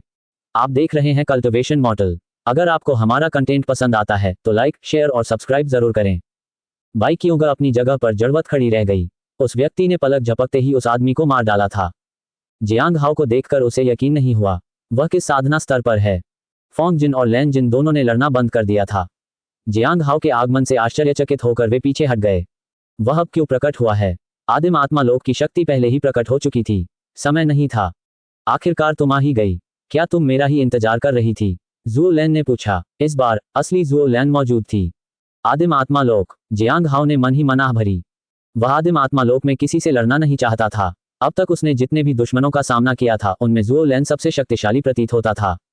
जियांग हाओ को भरोसा नहीं था। अगर होंग ह्यूए मदद नहीं करती तो उसके पास अकेले लड़ने के अलावा कोई चारा नहीं था। उसे नहीं पता था कि उसकी हार के बाद होंग ह्यूए हस्तक्षेप करेगी या नहीं। मैं पत्थर की शिला लेने आया हूं। जियांग हाओ ने ज़ुओ लैन की ओर देखा। ज़ुओ लैन लगभग 30 वर्ष के आसपास के प्रतीत होते थे। उनका रंग हल्का पीला था और चेहरे की बनावट सुस्पष्ट थी। उनकी लंबी कदकाठी से प्रबल आध्यात्मिक ऊर्जा का संचार होता था। गोल्डन कोर क्षेत्र की चोटी। ज़ुओ लैन ने जियांग हाओ को तिरस्कार भरी नजरों से देखा। क्या तुम मेरे हाथों से पत्थर की शिला छीनने की योजना बना रहे हो? संयोग से मुझे तुमसे कुछ चाहिए। तुम्हारी उपस्थिति ने हमारी योजना में बाधा डाल दी है। तुम्हें लगता है कि तुम मुझे ढूंढने आए हो, लेकिन मैं ही तो तुम्हें ढूंढ रही थी। जियांग हाओ ने मन ही मनाह भरी। आपके पीछे कौन है? जब तुम उनसे मिलोगे तो तुम्हें पता चल जाएगा। ज़ुओ लैन ने जियांग हाओ को तिरस्कार भरी नजरों से देखा। तुम भाग्यशाली हो। अगर मेरे बस में होता तो मैं तुम्हें जान से मार देता। जियांग हाओ ने अपना सिर नीचे कर लिया। वह छुपकर हमला करना चाहता था, लेकिन ज़ुओ लैन का क्लोन उसके पीछे था। अचानक हमला करने का कोई मौका नहीं था। वह उससे सीधे मुकाबले के अलावा और कोई चारा नहीं था। जहां तक पत्थर की शिला की बात है, उसने उसे नहीं मांगा था। अगर वह जीत जाता तो वह शिला उसके हाथों में होती। अगर वह हार गया तो कुछ भी पूछना व्यर्थ होगा। वह मर चुका होगा। ज़ुओ लैन ने कोई हरकत नहीं की, लेकिन उसने फोंग जिन और अन्य लोगों की ओर मुड़कर देखा। ब्राइट मून संप्रदाय के आप सभी लोग अपने शिष्य के साथ जा सकते हैं। मुझे अब आप में कोई दिलचस्पी नहीं है। मुझे तुम्हारी बातों पर विश्वास नहीं है। फोंग जिन ने बिना झिझक के हमला करने की तैयारी कर ली। बाई क्यूंग और लैन जिन ने भी इसका अनुसरण किया। इस समय गोल्डन कोर दायरे के शिखर पर मौजूद एक व्यक्ति और गोल्डन कोर दायरे के प्रारंभिक चरण में मौजूद 2 अन्य व्यक्ति जियांग हाओ की ओर बढ़े। फोंग जिन ने अपनी लंबी तलवार घुमाई। बाई क्यूंग ने थंडरस्टॉर्म फॉर्मेशन को फिर से सक्रिय करने का प्रयास किया। लान जिन ने दांत पीसते हुए अपनी तलवार उठाई। हालांकि जैसे ही वे हमला करने वाले थे, अचानक एक तेज रोशनी उनकी आंखों के सामने से गुजरी। ये हेवनली ब्लेड तकनीक का तीसरा रूप था, उल्कापिंड। क्लैंग। वह ब्लेड चांद की छाया जैसा दिखता था। वह टूटते तारे की तरह उड़ रहा था। जियांग हाओ स्वर्ण कोर क्षेत्र के शिखर पर स्थित व्यक्ति के सामने प्रकट हुआ। उसने उस पर वार किया। एक ही वार में उसकी मृत्यु हो गई। तलवार यही नहीं रुकी। गोल्डन कोर दायरे के शुरुआती चरण में वह अन्य 2 लोगों के सामने फिर से प्रकट हो गई। ब्लेड उल्कापिंडों की बारिश की तरह गुजरा। महज 2 वार में ही दोनों साधकों के सिर धड़ से अलग हो गए। हेवनली ब्लेड टेक्निक के तीसरे रूप को विभिन्न प्रकार की फुटवर्क और ब्लेड तकनीकों के साथ मिलाकर वह दुश्मन के पास तेजी से पहुंचकर उसे मार सकता था और फिर दूसरे दुश्मन की ओर बढ़ सकता था। सिर्फ एक ही वार से लगातार 7 लोगों की मौत हो सकती है। जब वह चौथे व्यक्ति के पास पहुंचा तो जियांग हाओ ने पूरी ताकत से होंग मिंग हॉट सूत्र का प्रसार किया। वह आदिम आत्मा लोक में स्थित ज़ुओ लैन के सामने पहुंचा। छिपी हुई आत्मा का पुनः प्रकट होना। स्वर्ण कोर क्षेत्र के शिखर की शक्ति उसके माथे के केंद्र से प्रकट हुई और उसके शरीर में समाहित हो गई। वह एक बार फिर स्वर्गीय तलवार के तीसरे रूप का उपयोग करने का इरादा रखता था। उसी समय बैंगनी ऊर्जा प्रकट हुई और उसके पूरे शरीर में फैल गई, जिससे उसके हाथ में मौजूद तलवार भी ढक गई। जियांग हाओ ने अपनी प्रबल शक्ति का प्रयोग करते हुए एक शक्तिशाली प्रहार किया। उल्का तकनीक की गति अवास्तविक थी। ज़ुओ लैन उसे तब तक पहचान भी नहीं पाया जब तक कि जियांग हाओ ठीक उसके सामने नहीं आ गया। ज़ुओ लैन ने दुश्मन को कम आंकने की हिम्मत नहीं की और अपने रक्षात्मक जादुई खजाने का इस्तेमाल किया। बूम, दरार, टकराना। बैंगनी ऊर्जा ने आक्रमण किया और सुरक्षात्मक जादुई खजाने को चकनाचूर कर दिया। तलवार ने ज़ुओ लैन की बांह पर वार किया। एक जोरदार धमाके के साथ ज़ुओ लैन हवा में उछल पड़ा। उसकी बांह से खून बहने लगा। वह वार से बुरी तरह घायल हो गया था। सभी लोग स्तब्ध रह गए। जियांग हाओ का हमला और ज़ुओ लैन की चोट पलक झपकते ही हो गई थी। सब कुछ बहुत तेजी से हुआ था। जियांग हाओ रुका नहीं। ज़ुओ लैन को धक्का देकर दूर फेंकने के बाद वह ज़ुओ लैन के क्लोन के बगल में जा गिरा। बिना किसी झिझक के उसके हाथ में बैंगनी ऊर्जा से ढका एक लंबा भाला प्रकट हुआ। फिर उसने उस पर प्रहार किया। ज़ुओ लैन के क्लोन को प्रतिक्रिया करने का समय भी नहीं मिला था कि जियांग हाओ के भाले ने उसकी खोपड़ी चकनाचूर कर दी। बैंगनी ऊर्जा का प्रचंड प्रवाह हुआ। जियांग हाओ ने एक और हमला किया। इस बार उसने पहले रूप का प्रयोग किया, चंद्रमा वध। चांदनी पल भर में गुजर गई। इस बार ज़ुओ लैन ने पलटवार करना शुरू कर दिया। उसने जियांग हाओ से लड़ने के लिए अपनी 8 भुजाओं वाली तलवार चलाई। तुम गोल्डन कोर दायरे में नहीं हो, ज़ुओ लैन ने कहा। नहीं, मुझे विश्वास नहीं होता कि गोल्डन कोर दायरे का कोई व्यक्ति लड़ाई में मेरा मुकाबला कर सकता है। क्लैंग, कृपाण और तलवार के टकराते ही शक्ति का विस्फोट हुआ। जियांग हाओ बैंगनी आभा से घिर गया और उसने अपनी प्रबल शक्ति से अपने प्रतिद्वंद्वी को दबा दिया। एक जोरदार वार से प्रतिद्वंदी पीछे हट गया। फिर उसने हेवनली ब्लेड के दूसरे रूप माउंटेन सप्रेशन का प्रयोग किया। एक जोरदार धमाके के साथ आसपास की इमारतें और पेड़ पल भर में मलबे में तब्दील हो गए। माउंटेन सप्रेशन से बुरी तरह घायल होने के बावजूद ज़ुओ लैन ने अपनी तलवार जियांग हाओ की ओर घुमाई। जियांग हाओ ने स्वर्गीय तलवार के तीसरे रूप उल्कापिंड का प्रयोग किया। वह तेजी से एक तरफ हट गया। वह फिर से ज़ुओ लैन के सामने प्रकट हुआ और उस पर वार किया। 8 भुजाओं वाली तलवार चटक गई। जियांग हाओ एक बार फिर गायब हो गया और ज़ुओ लैन के पीछे प्रकट हुआ। दूसरा वार अचानक हुआ, जो उसकी गर्दन पर लगा। खून तेजी से बहने लगा। ज़ुओ लैन ने डर के मारे अपनी गर्दन पकड़ ली। ये कैसे संभव है? तुम कौन हो? आदिम आत्मा लोक में होने के बावजूद वह स्वर्णिम कोर लोक में मौजूद प्रतिद्वंद्वी से बुरी तरह हार रहा था। इसी क्षण एक उल्कापिंड तेजी से गुजरा। इससे पहले कि कोई प्रतिक्रिया कर पाता, एक लंबी छुरी ज़ुओ लैन की छाती में घुस गई। कई चाकू तेजी से गुजरे और ज़ुओ लैन के किनारों और पीठ पर जा लगे। जब उल्कापिंड क्षीण हुआ तो ज़ुओ लैन बुरी तरह घायल हो गया था। वह जमीन पर घुटनों के बल बैठा था। जियांग हाओ उसके सामने खड़ा था और माउंटेन सप्रेशन का उपयोग करने के लिए अपनी कलाई की सुरक्षा सक्रिय कर रहा था। दर्द भरी चीख हवा में गूंज उठी। जैसे ही एक जबरदस्त ताकत ने उसे नीचे दबा दिया। ज़ुओ लैन का खून चारों ओर फैल गया। जियांग हाओ ने बैंगनी ऊर्जा को वापस खींच लिया और अपनी तलवार को म्यान में रख लिया। उसकी अर्धचंद्राकार तलवार दरारों से भरी हुई थी। उसने आह भरी। इस समय वह कुछ क्षण के लिए अत्यधिक थकावट से ग्रस्त हो गया। ये सब उस गुमनाम नियमावली की वजह से ही संभव हो पाया था कि वह खुद को छुपाने में कामयाब रहा था। जैसा कि उम्मीद थी, आदिम आत्मा लोक में किसी का सामना करना बहुत मुश्किल काम था। वह भविष्य में इतना लापरवाह नहीं हो सकता था। सौभाग्यवश ज़ुओ लैन को अपनी साधना को निखारने का समय नहीं मिला था। अन्यथा जियांग हाओ मुसीबत में पड़ जाता। बेशक उसके पास अभी भी एक तुरुप का पत्ता बचा था। उसने अपनी आदिम स्वर्गीय तलवार शियू का खुलासा नहीं किया था। अब क्या आप मेरे सवालों के जवाब देना शुरू कर सकते हैं? जियांग हाओ ने उदासीनता से कहा। इसी क्षण ब्राइट मून संप्रदाय के तीनों लोग होश में आ गए। चांदनी रात में जियांग हाओ को देखते हुए लैन जिन का चेहरा भय से भर गया। लाशों पर खड़ा वह व्यक्ति बेहद डरावना था। वह अपने वरिष्ठों के पीछे छिपना चाहती थी। उसकी उदासीनता और शांति ने उसे और भी भयभीत कर दिया। गोल्डन कोर दायरे में रहने वाला कोई व्यक्ति आदिम आत्मा दायरे में रहने वाले किसी व्यक्ति को कैसे मार सकता है? उस क्षण उसे आखिरकार समझ में आ गया कि उसके बड़े भाई का क्या मतलब था जब उसने कहा था कि किसी को चुपचाप रहना चाहिए और संप्रदाय के बाहर के लोगों से दोस्ती करने की कोशिश करनी चाहिए। अगर उसने किसी तरह इस व्यक्ति को नाराज कर दिया होता तो इसके परिणाम अकल्पनीय होते। लान जिन ने खुद को भाग्यशाली महसूस किया कि उसने अपने वरिष्ठ की सलाह मानी थी। फोंग जिन और बाई क्योंगत दोनों ही समान रूप से हैरान थे। जियांग हाओ की अपार शक्ति विस्मयकारी थी। आप देख रहे हैं कल्टिवेशन मॉडल। अगर आपको हमारा कंटेंट पसंद आता है तो लाइक, शेयर और सब्सक्राइब जरूर करें। जियांग हाओ जुओ लैंग के सामने खड़ा हो गया। फिर उसने अपना सिर घुमाकर फोंग जिन और अन्य लोगों की ओर देखा। लान जिन भय से कांप उठी। फोंग जिन और बाई कियोंगा को अपने सिर में झुनझुनी महसूस हुई। आपको सबसे पहले अपने शिष्य को बचाने पर ध्यान देना चाहिए, जियांग हाओ ने उनसे कहा। वेदी पर 9 बच्चे अभी भी खून से लथपथ थे। अगर उनकी देखभाल न की जाती तो उनकी जान खतरे में पड़ जाती। फोंग जिन और बाकी लोग आखिरकार होश में आ गए। धन्यवाद शिष्य जियांग, हम लापरवाह रहे हैं, फोंग जिन ने कहा। वे तीनों बच्चों को बचाने के लिए गए, इस उम्मीद में कि शायद उनकी छोटी बहन भी उनमें से एक हो। जियांग हाओ वापस जुओ लैंग की ओर मुड़ गया। इसी क्षण होंग ह्यूए उसके बगल में प्रकट हुई। जियांग हाओ ने जुओ लैंग का छिपा हुआ खजाना उठा लिया। सौभाग्यवश जुओ लैंग ने पर्वत दमन तकनीक के प्रभाव को कुछ हद तक सहन कर लिया था। उसका संचित खजाना सुरक्षित था। जियांग हाओ को अंदर 5000 आध्यात्मिक पत्थर, एक पत्थर की पट्टिका और एक किताब मिली। 5000 और उसने पत्थर की पट्टिका होंग ह्यूए को सौंप दी। उसने उसे कहीं छिपा दिया और जियांग हाओ की ओर देखा। मुझे बाकी 2 भी दे दो, उसने कहा। जियांग हाओ जानती थी कि वह तीनों गोलियों को मिलाना चाहती है। पत्थर की पट्टियां सौंपने के बाद वह घायल जुओ लैंग की ओर मुड़ा। यहां आने का तुम्हारा उद्देश्य क्या था? मकसद? जुओ लैंग को खून की खांसी आई। वह मुश्किल से बोल पा रहा था, लेकिन उसकी आंखों में जीने की तीव्र इच्छा साफ झलक रही थी। अगर मैं तुम्हें बताऊं तो क्या तुम मेरी जान बख्श दोगे? जियांग हाओ ने कोई जवाब नहीं दिया। वह बस जुओ लैंग को घूरता रहा। जुओ लैंग हंस पड़ा और उसकी चेतना धुंधली पड़ने लगी। उसकी जीवन शक्ति क्षीण हो रही थी। अब चाहे कुछ भी हो जाए, उसकी मृत्यु निश्चित थी। मैं यहाँ हेवनली नोट संप्रदाय की जांच करने आया था, उसने कमजोर आवाज में कहा। क्यों? जियांग हाओ असमंजस में था। हेवनली फ्रेग्रेंस दाव फ्लावर के अलावा हेवनली नोट सेक्ट में और क्या चीजें जांचने लायक थीं? खनन स्थल। जियांग हाओ के दिमाग में बस यही एक बात आ रही थी। हम तो बस आदेशों का पालन कर रहे हैं। हर उस व्यक्ति का एक अलग मिशन होता है जिसके पास पत्थर की शिला है। जुओ लैंग की आवाज कोमल थी। मेरा मिशन तो बस स्वर्गीय नोट संप्रदाय के इतिहास के बारे में पता लगाना था। तुम किससे आदेश ले रहे हो? जियांग हाओ को हेवनली नोट संप्रदाय के इतिहास में कोई खास दिलचस्पी नहीं थी। हालांकि जुओ लैंग की जांच का संबंध संभवतः उस किताब से हो सकता है जो जियांग हाओ को उसके भंडार में मिली थी। उसने बाद में इसकी जांच करने की योजना बनाई। जुओ लैंग की हालत बहुत कमजोर थी। उसका सिर झुका हुआ था और उसके मुंह से खून बह रहा था। मेरा एक सवाल है, उसने कमजोर आवाज में कहा। यह क्या है? जियांग हाओ ने पूछा। तुम्हारी साधना का स्तर क्या है? जुओ लैंग ने ध्यान से देखने की कोशिश की। जियांग हाओ, क्या आप आदिम आत्मा क्षेत्र में हैं? मैं स्वर्ण कोर क्षेत्र के शिखर पर हूं, जियांग हाओ ने सच्चाई से कहा।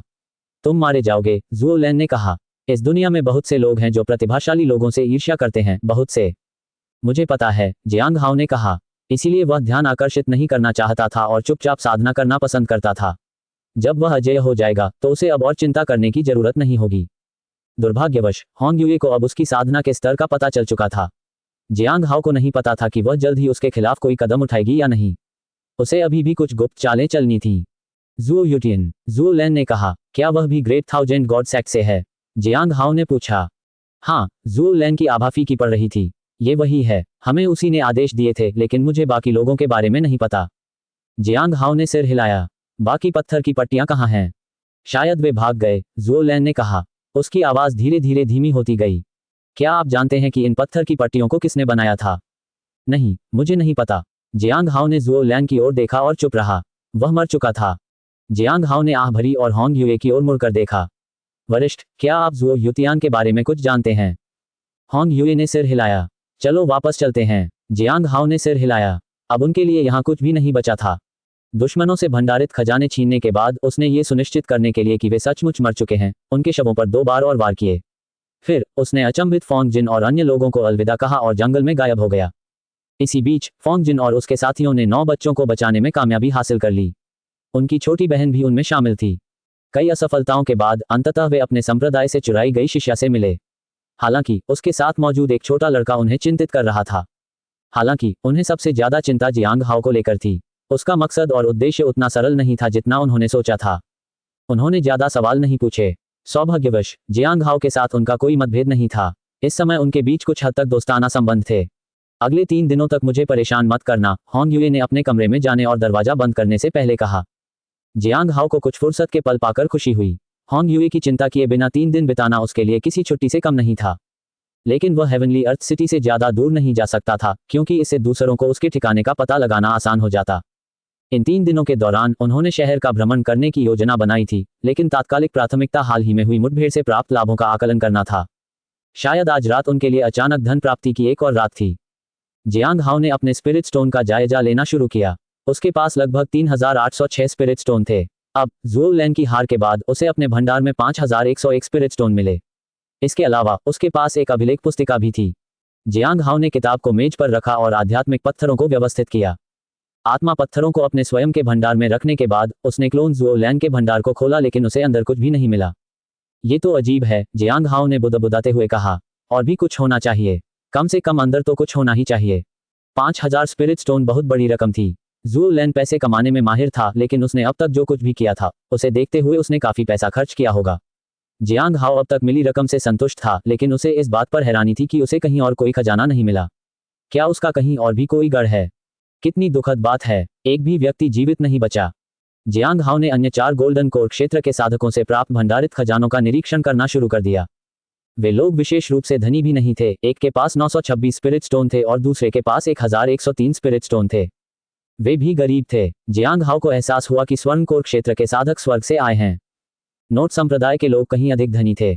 आखिरकार स्वर्गीय नोट संप्रदाय से संबद्ध होने के कारण उन्हें साधना के कुछ संसाधनों तक पहुंच प्राप्त थी, जबकि इन व्यक्तियों को अपने स्वयं के आध्यात्मिक पत्थरों से लगातार संसाधन खरीदने पड़ते थे। ये स्वाभाविक था कि वे गरीब थे, जब तक कि उन्होंने शीशिन की तरह कई वर्षों तक आध्यात्मिक पत्थर संचित न किए हों। दोनों साधकों के भंडार में कुछ अन्य वस्तुएं भी थीं। इनमें नींव बनाने वाली गोलियां, कुछ औसत दर्जे की वस्तुएं और कुछ उपचारक ताबीज शामिल थे। इन्हें मिलाकर लगभग 3 से 500 स्पिरिट स्टोन में बेचा जा सकता था। इसके बाद उसने स्वर्ण कोर क्षेत्र के अंतिम चरण के साधक के भंडार को खोला और पाया कि यह व्यक्ति भी पिछले 2 व्यक्तियों से कुछ खास बेहतर स्थिति में नहीं था। उसके पास 1300 स्पिरिट स्टोन, एक अच्छी गुणवत्ता वाली नींव बनाने वाली स्पिरिट तलवार और स्वर्ण कोर क्षेत्र के मध्य चरण में आमतौर पर इस्तेमाल होने वाली गोलियों की 2 बोतलें थीं। इन वस्तुओं का मूल्य लगभग 1 से 2000 स्पिरिट स्टोन था। इसके अलावा और कुछ खास मूल्यवान वस्तु नहीं थी। अंततः उसने उस भंडार से खजाना निकाला जो कभी स्वर्ण कोर क्षेत्र के शिखर साधक का था। जांच करने पर उसे अंदर कोई आत्मा पत्थर नहीं मिला। हालांकि वहां एक नोट था। पहली पंक्ति में लिखा था, मुझे पता है कि इस बार शायद मैं जिंदा वापस न आऊं, इसलिए मैंने सभी कीमती चीजें कहीं और छिपा दी हैं। जियांग हाओ अचंभित रह गया। उसने साधना जगत में कभी ऐसे किसी व्यक्ति से मिलने की उम्मीद नहीं की थी। नोट को देखकर जियांग हाओ हंसे बिना नहीं रह सका। उसे पहली बार ऐसा खजाना मिला था। उस पर और भी लिखा था, मैं स्वर्ण कोर क्षेत्र के शिखर पर पहुंच चुका हूं और आदिम आत्मा क्षेत्र में प्रवेश करने के लिए आत्मा पत्थरों का संचय कर रहा हूं। मैंने 68 वर्षों तक बचत की है और मेरे पास कुल 39,868 आत्मा पत्थर हैं। साथ ही कई ताबीज, खजाने और गोलियां भी हैं। मेरे पास एकांतवास के लिए एक विशेष विधि भी है। ये मेरी जीवन भर की बचत है, लेकिन दुर्भाग्य से मेरी मृत्यु यहीं हो सकती है। मैं आपको ये सब इसलिए बता रहा हूं ताकि आपको पता चले कि मुझे मारकर आप हजारों आसानी से प्राप्त होने वाले आत्मा पत्थरों से वंचित रह जाएंगे। हालांकि मैं मर चुका हूं, आप मेरा नाम याद रखेंगे। शिष्य डोंगहुओ। जियांग हाओ को थोड़ा अफसोस हुआ। उसने सावधानी से आह भरी। शिष्य डोंगहुओ, मैं तुम्हारा नाम याद रखूंगा, ठीक है। उसे इस दुनिया में ऐसे विचित्र साधक से मिलने की बिल्कुल भी उम्मीद नहीं थी। उसे मारने का थोड़ा अफसोस हुआ। हालांकि वह दोबारा उसके जैसे किसी से नहीं मिलना चाहता था। यह बहुत निराशाजनक था। अगर उस नोट में लिखी बात सच थी तो उसने बहुत अमीर बनने का एक सुनहरा मौका गंवा दिया था। उसके पास पहले से मौजूद स्पिरिट स्टोन से वह कुल 40,000 स्पिरिट स्टोन्स प्राप्त कर सकता था।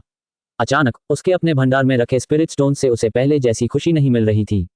यह मानना पड़ेगा कि डोंगहुओ लोगों के दिमाग से खेलने में काफी माहिर था। अंत में जियांग हाओ ने उस नोट को एक तरफ रख दिया, ये सोचकर कि अगली बार वह इसे किसी और के खजाने में रख देगा ताकि दूसरे लोग भी इसका अनुभव कर सकें। अपने पास मौजूद स्पिरिट स्टोन्स का सावधानीपूर्वक हिसाब लगाने के बाद जियांग हाओ को एहसास हुआ कि वह अभी भी काफी धनी है। उसके पास कुल 12,263 स्पिरिट स्टोन्स थे। इस बार बात अलग थी।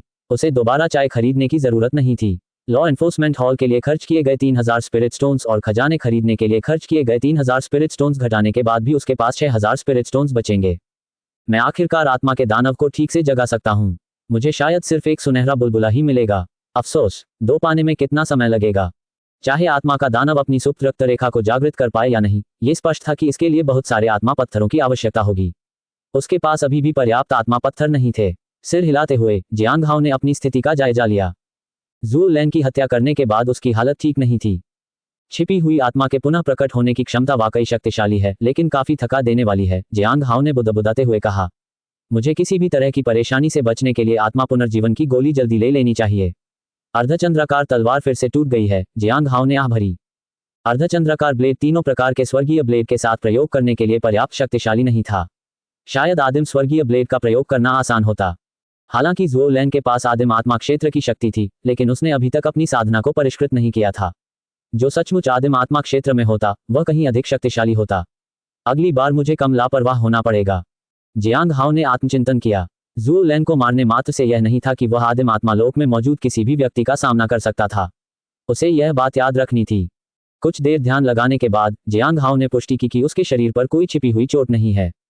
आज रात आराम करने के बाद उनकी ताकत पूरी तरह से बहाल हो जाएगी। हालांकि उसे छिपी हुई आत्मा के पुनः प्रकट होने में कुछ ऊर्जा संग्रहित करने की आवश्यकता थी और उसे अपने कलाई रक्षक में हमलों को भी बहाल करने की आवश्यकता थी। उसे बस ये तय करना था कि वह सीखे हुए 3 रूपों में से किन 2 रूपों का उपयोग करे। प्रत्येक रूप की अपनी अनूठी विशेषताएं और ताकत थी। मून स्लेइंग एक शक्तिशाली आक्रमणकारी तकनीक थी। माउंटेन सप्रेशन प्रतिद्वंद्वी को पछाड़कर दबा देता था और मेटियोर उसे अविश्वसनीय गति प्रदान करता था। पर्वतीय क्षेत्र को दबाना अनिवार्य था क्योंकि उसकी जबरदस्त शक्ति आश्चर्यजनक थी। चंद्रमा वध और उल्कापिंड के बीच कुछ हिचकिचाहट के बाद जियांग हाओ ने मून स्लेइंग को चुना। उल्कापिंड की शक्ति शारीरिक रूप से बहुत कठिन थी। अगर वह गंभीर रूप से घायल हो जाता तो शायद वह उस शक्ति का उपयोग करने में सक्षम न होता। लेकिन मून स्लेइंग अलग था। इसे ऊर्जा की खपत के बिना सीधे इस्तेमाल किया जा सकता था। इन निर्णयों के बाद जियांग हाओ ने अपनी साधना शुरू की। अगली सुबह जियांग हाओ ने छिपी हुई आत्मा के पुनः प्रकट होने की शक्ति को सक्रिय किया और अपने माथे के केंद्र में स्थित स्वर्ण कोर क्षेत्र की शक्ति को पुनः प्राप्त किया। फिर उसने अपनी शक्ति को पुनः प्राप्त करने के लिए विश्राम किया। दोपहर में जियांग हाओ ने मून स्लेइंग और माउंटेन सप्रेशन नामक 2 हमलों को अपनी कलाई की सुरक्षा में संग्रहित कर लिया। इन सब कामों को पूरा करने के बाद उसने राहत की सांस ली। वह अपनी सर्वश्रेष्ठ स्थिति में लौट आया था, लेकिन उसके पास अभी भी एक उपयुक्त तलवार की कमी थी। यह अफसोस की बात है कि बाजार महीने में केवल एक बार खुलता है। यह थोड़ा असुविधाजनक है। जियांग हाओ फिलहाल एक साधारण तलवार से ही काम चला लेगा। कभी कभी हरे बुलबुलों में तलवारें भी दिखाई देती थीं। हालांकि पिछली बार मैंने काफी सारी तलवारें बर्बाद कर दी, फिर भी मेरे पास कुछ स्पिरिट स्वॉर्ड्स बची हैं। फिलहाल इतना काफी है। हालांकि अगर वह पर्याप्त शक्ति का प्रदर्शन करना चाहता था तो उसे एक अच्छे ब्लेड की आवश्यकता थी। जियांग हाओ अपनी खिड़की से नीचे लोगों को देख रहा था। उसने अपने लिए चाय बनाई। उसने स्नो क्वीन स्प्रिंग चाय का इस्तेमाल किया। हालांकि अब उनकी हालत अच्छी थी, लेकिन चाय पीने से उन्हें और भी ताजगी महसूस हुई। बेशक इसका एक कारण यह भी था कि उसके पास 12,000 स्पिरिट स्टोन थे। जब उसके पास पैसा होता था तो उसे अच्छा लगता था। इससे वह लगभग 55 स्पिरिट स्टोन की लागत वाली चाय बनाने के लिए अधिक इच्छुक हो गया। इसके बाद उन्होंने आगे की कार्रवाई के बारे में सोचना शुरू कर दिया। ज़ुओ लैन मारा गया। जब तक उनके पास मौजूद 3 पत्थर की पट्टियों में कोई महत्वपूर्ण सफलता नहीं मिल जाती, तब तक पत्थर की पट्टियां खोजना बहुत मुश्किल होगा। उन्हें एक शहर से दूसरे शहर में खोज करनी होगी। अभी 2.5 महीने बाकी हैं। पता नहीं कोई प्रगति होगी या नहीं। ज़ुओ युतियान, मुझे उसके बारे में कुछ सुराग ढूंढने होंगे। ये ऐसे मामले थे जिन पर होंग यूए को ध्यान देना चाहिए था, लेकिन समस्या ये थी कि जियांग हाओ के पास समय की कमी थी। उसे 3 महीने के भीतर संप्रदाय में लौटना था। कुछ देर सोचने के बाद जियांग हाओ उठा और कमरे से बाहर चला गया। वह शहर में घूमना चाहता था। जब वह नीचे गया तो उसने एक छोटी लड़की को जोर जोर से चिल्लाते हुए सुना, नहीं, आप युवा स्वामी को नहीं भेज सकते। वह जहां भी जाएगा मैं भी उसके साथ जाऊंगा। जब जियांग हाओ ने गलियारे में फोंग जिन और अन्य लोगों को देखा तो वह हैरान रह गया। वे हताश लग रहे थे। उनके सामने एक कमजोर सी छोटी लड़की खड़ी थी, जिसने एक उतने ही कमजोर से छोटे लड़के को कसकर पकड़ रखा था और उसे छोड़ने से इनकार कर रही थी। लड़का लगभग 11 या 12 साल का लग रहा था। लड़की की उम्र लगभग 10 साल होगी। ध्यान से देखने पर जियांग हाओ ने उसकी आंखों पर गौर किया। उसकी कमजोर सूरत के बावजूद उसकी दृढ़ आंखों में दृढ़ इच्छा शक्ति झलक रही थी। उन्हें पता था कि उस छोटी लड़की में असाधारण प्रतिभा है, इसीलिए उसे ब्राइट मून संप्रदाय द्वारा चुना जाना कोई आश्चर्य की बात नहीं थी। फिर जियांग हाओ ने उस छोटे लड़के की ओर देखा। वह दुविधा में दिख रहा था, मानो कोई कठिन निर्णय ले रहा हो। ध्यानपूर्वक अवलोकन करने पर जियांग हाओ को उस लड़के में कुछ अजीब लगा। ऐसा प्रतीत हुआ कि वह विभिन्न प्रकार की आभाएं उत्सर्जित कर रहा था, लेकिन वे सभी कमजोर थीं। क्या वह अस्वस्थ है? जियांग हाओ ने उत्सुकता से पूछा। बाई कियोंग ने उसे देखा। सहपाठी जियांग, नमस्कार, उसने कहा। मेरे दोस्त, आपको हुई किसी भी असुविधा के लिए मैं क्षमा चाहता हूं, फोंग जिन ने कड़वाहट से कहा। लान जिन चुप रही। उसने सबक सीख लिया था। सौभाग्यवश जियांग हाओ का स्वभाव बुरा नहीं था, अन्यथा यदि वह उससे द्वेष रखता तो उसके वरिष्ठ अधिकारी भी उसकी रक्षा नहीं कर पाते। कोई बात नहीं, जियांग हाओ ने कहा। उसने छोटी बच्ची की तरफ देखा। क्या ये तुम्हारी छोटी बहन है? ये तुम्हारे साथ जाने को तैयार नहीं लग रही है। जी हाँ, अभी हम कोई फैसला नहीं ले सकते। हमें अपने बड़े चाचाओं के आने का इंतजार करना होगा, फोंग जिन ने कहा। उन्होंने जियांग हाओ को संक्षेप में स्थिति समझाई। वह युवती चूजी थी। वह चू परिवार में नौकरानी का काम करती थी। चू परिवार में अब केवल युवा मालिक चू चुवान ही बचे थे। वे एक दूसरे के सहारे 3 साल तक गुजारा करते रहे। जीवन कठिन होने के बावजूद चूजी अपने युवा स्वामी की नौकरानी के रूप में सेवा करती रही। उसका दृढ़ संकल्प था और वह केवल चू परिवार के प्रति अपने कर्तव्य को ही महत्व देती थी। उसने अपने युवा स्वामी के साथ रहने पर जोर दिया। चू जी ने उससे अलग होने से इनकार कर दिया।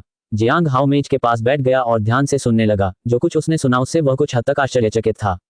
पहली नज़र में स्थिति जटिल लग रही थी, लेकिन संक्षेप में कहें तो सब कुछ काफी सरल था। नौकरानी असाधारण प्रतिभा की धनी थी, लेकिन वह अपने युवा मालिक से अलग नहीं होना चाहती थी। वैसे हमने बाकी बच्चों के लिए सब कुछ व्यवस्थित कर दिया है। उन्हें उनके माता पिता के पास वापस भेज दिया गया है। अगर वे तैयार हों तो चेन परिवार उन्हें भी अपने साथ रख सकता है। आखिर वे सभी प्रतिभाशाली हैं। एक साथ 7 शिष्य मिलना आसान नहीं है, फोंग जिन ने कहा। जियांग हाओ ने सिर हिलाया और कोने में बैठे चू चुवान की ओर देखा। उस लड़के में भी कुछ प्रतिभा है। क्या तुम उसे उस लड़की के साथ वापस नहीं ले जा सकते? क्या उसकी प्रतिभा संप्रदाय में प्रवेश के लिए पर्याप्त नहीं है? वह प्रवेश नहीं कर सकता। फोंग जिन ने आह भरी। मैंने उसकी जांच की। चू चुवान की प्रतिभा औसत दर्जे की है, लेकिन वह मुश्किल से जेड के तीसरे खंड तक पहुंचता है। ऐसा नहीं है कि हम उसे साथ नहीं ले जा सकते, लेकिन वह पूरे संप्रदाय में सबसे निचले दर्जे का व्यक्ति होगा। यह उसके लिए बहुत बड़ा झटका होगा। उसे केवल साधारण साधना तकनीकों तक ही पहुंच मिलेगी। मेरे लिए बेहतर होगा कि मैं उसे अभी एक बेहतर तकनीक सिखाऊं और उसे किसी दूसरे स्थान पर अभ्यास करने दूं। हालांकि मेरी प्रतिष्ठा बहुत अधिक नहीं है, फिर भी हमारे छोटे से संप्रदाय में मेरी बातों का कुछ महत्व है। इस तरह वह बेहतर साधना कर सकेगा और उसे बेहतर देखभाल मिलेगी। दुर्भाग्य से चू जी तैयार नहीं है। अगर हम उसे बाहरी संप्रदाय में भी भेज दें तो भी यह उसके लिए अच्छा नहीं होगा। जियांग हाओ ये बात अच्छी तरह समझता था कि जहां प्रतिस्पर्धा होती है वहां स्वाभाविक रूप से विजेता और हारने वाले होते हैं। कमजोर लोगों को हर जगह सताया जाता था, विशेषकर कम प्रतिभा वाले लोगों को। राक्षसी संप्रदायों में तो ये स्थिति और भी अधिक प्रचलित थी।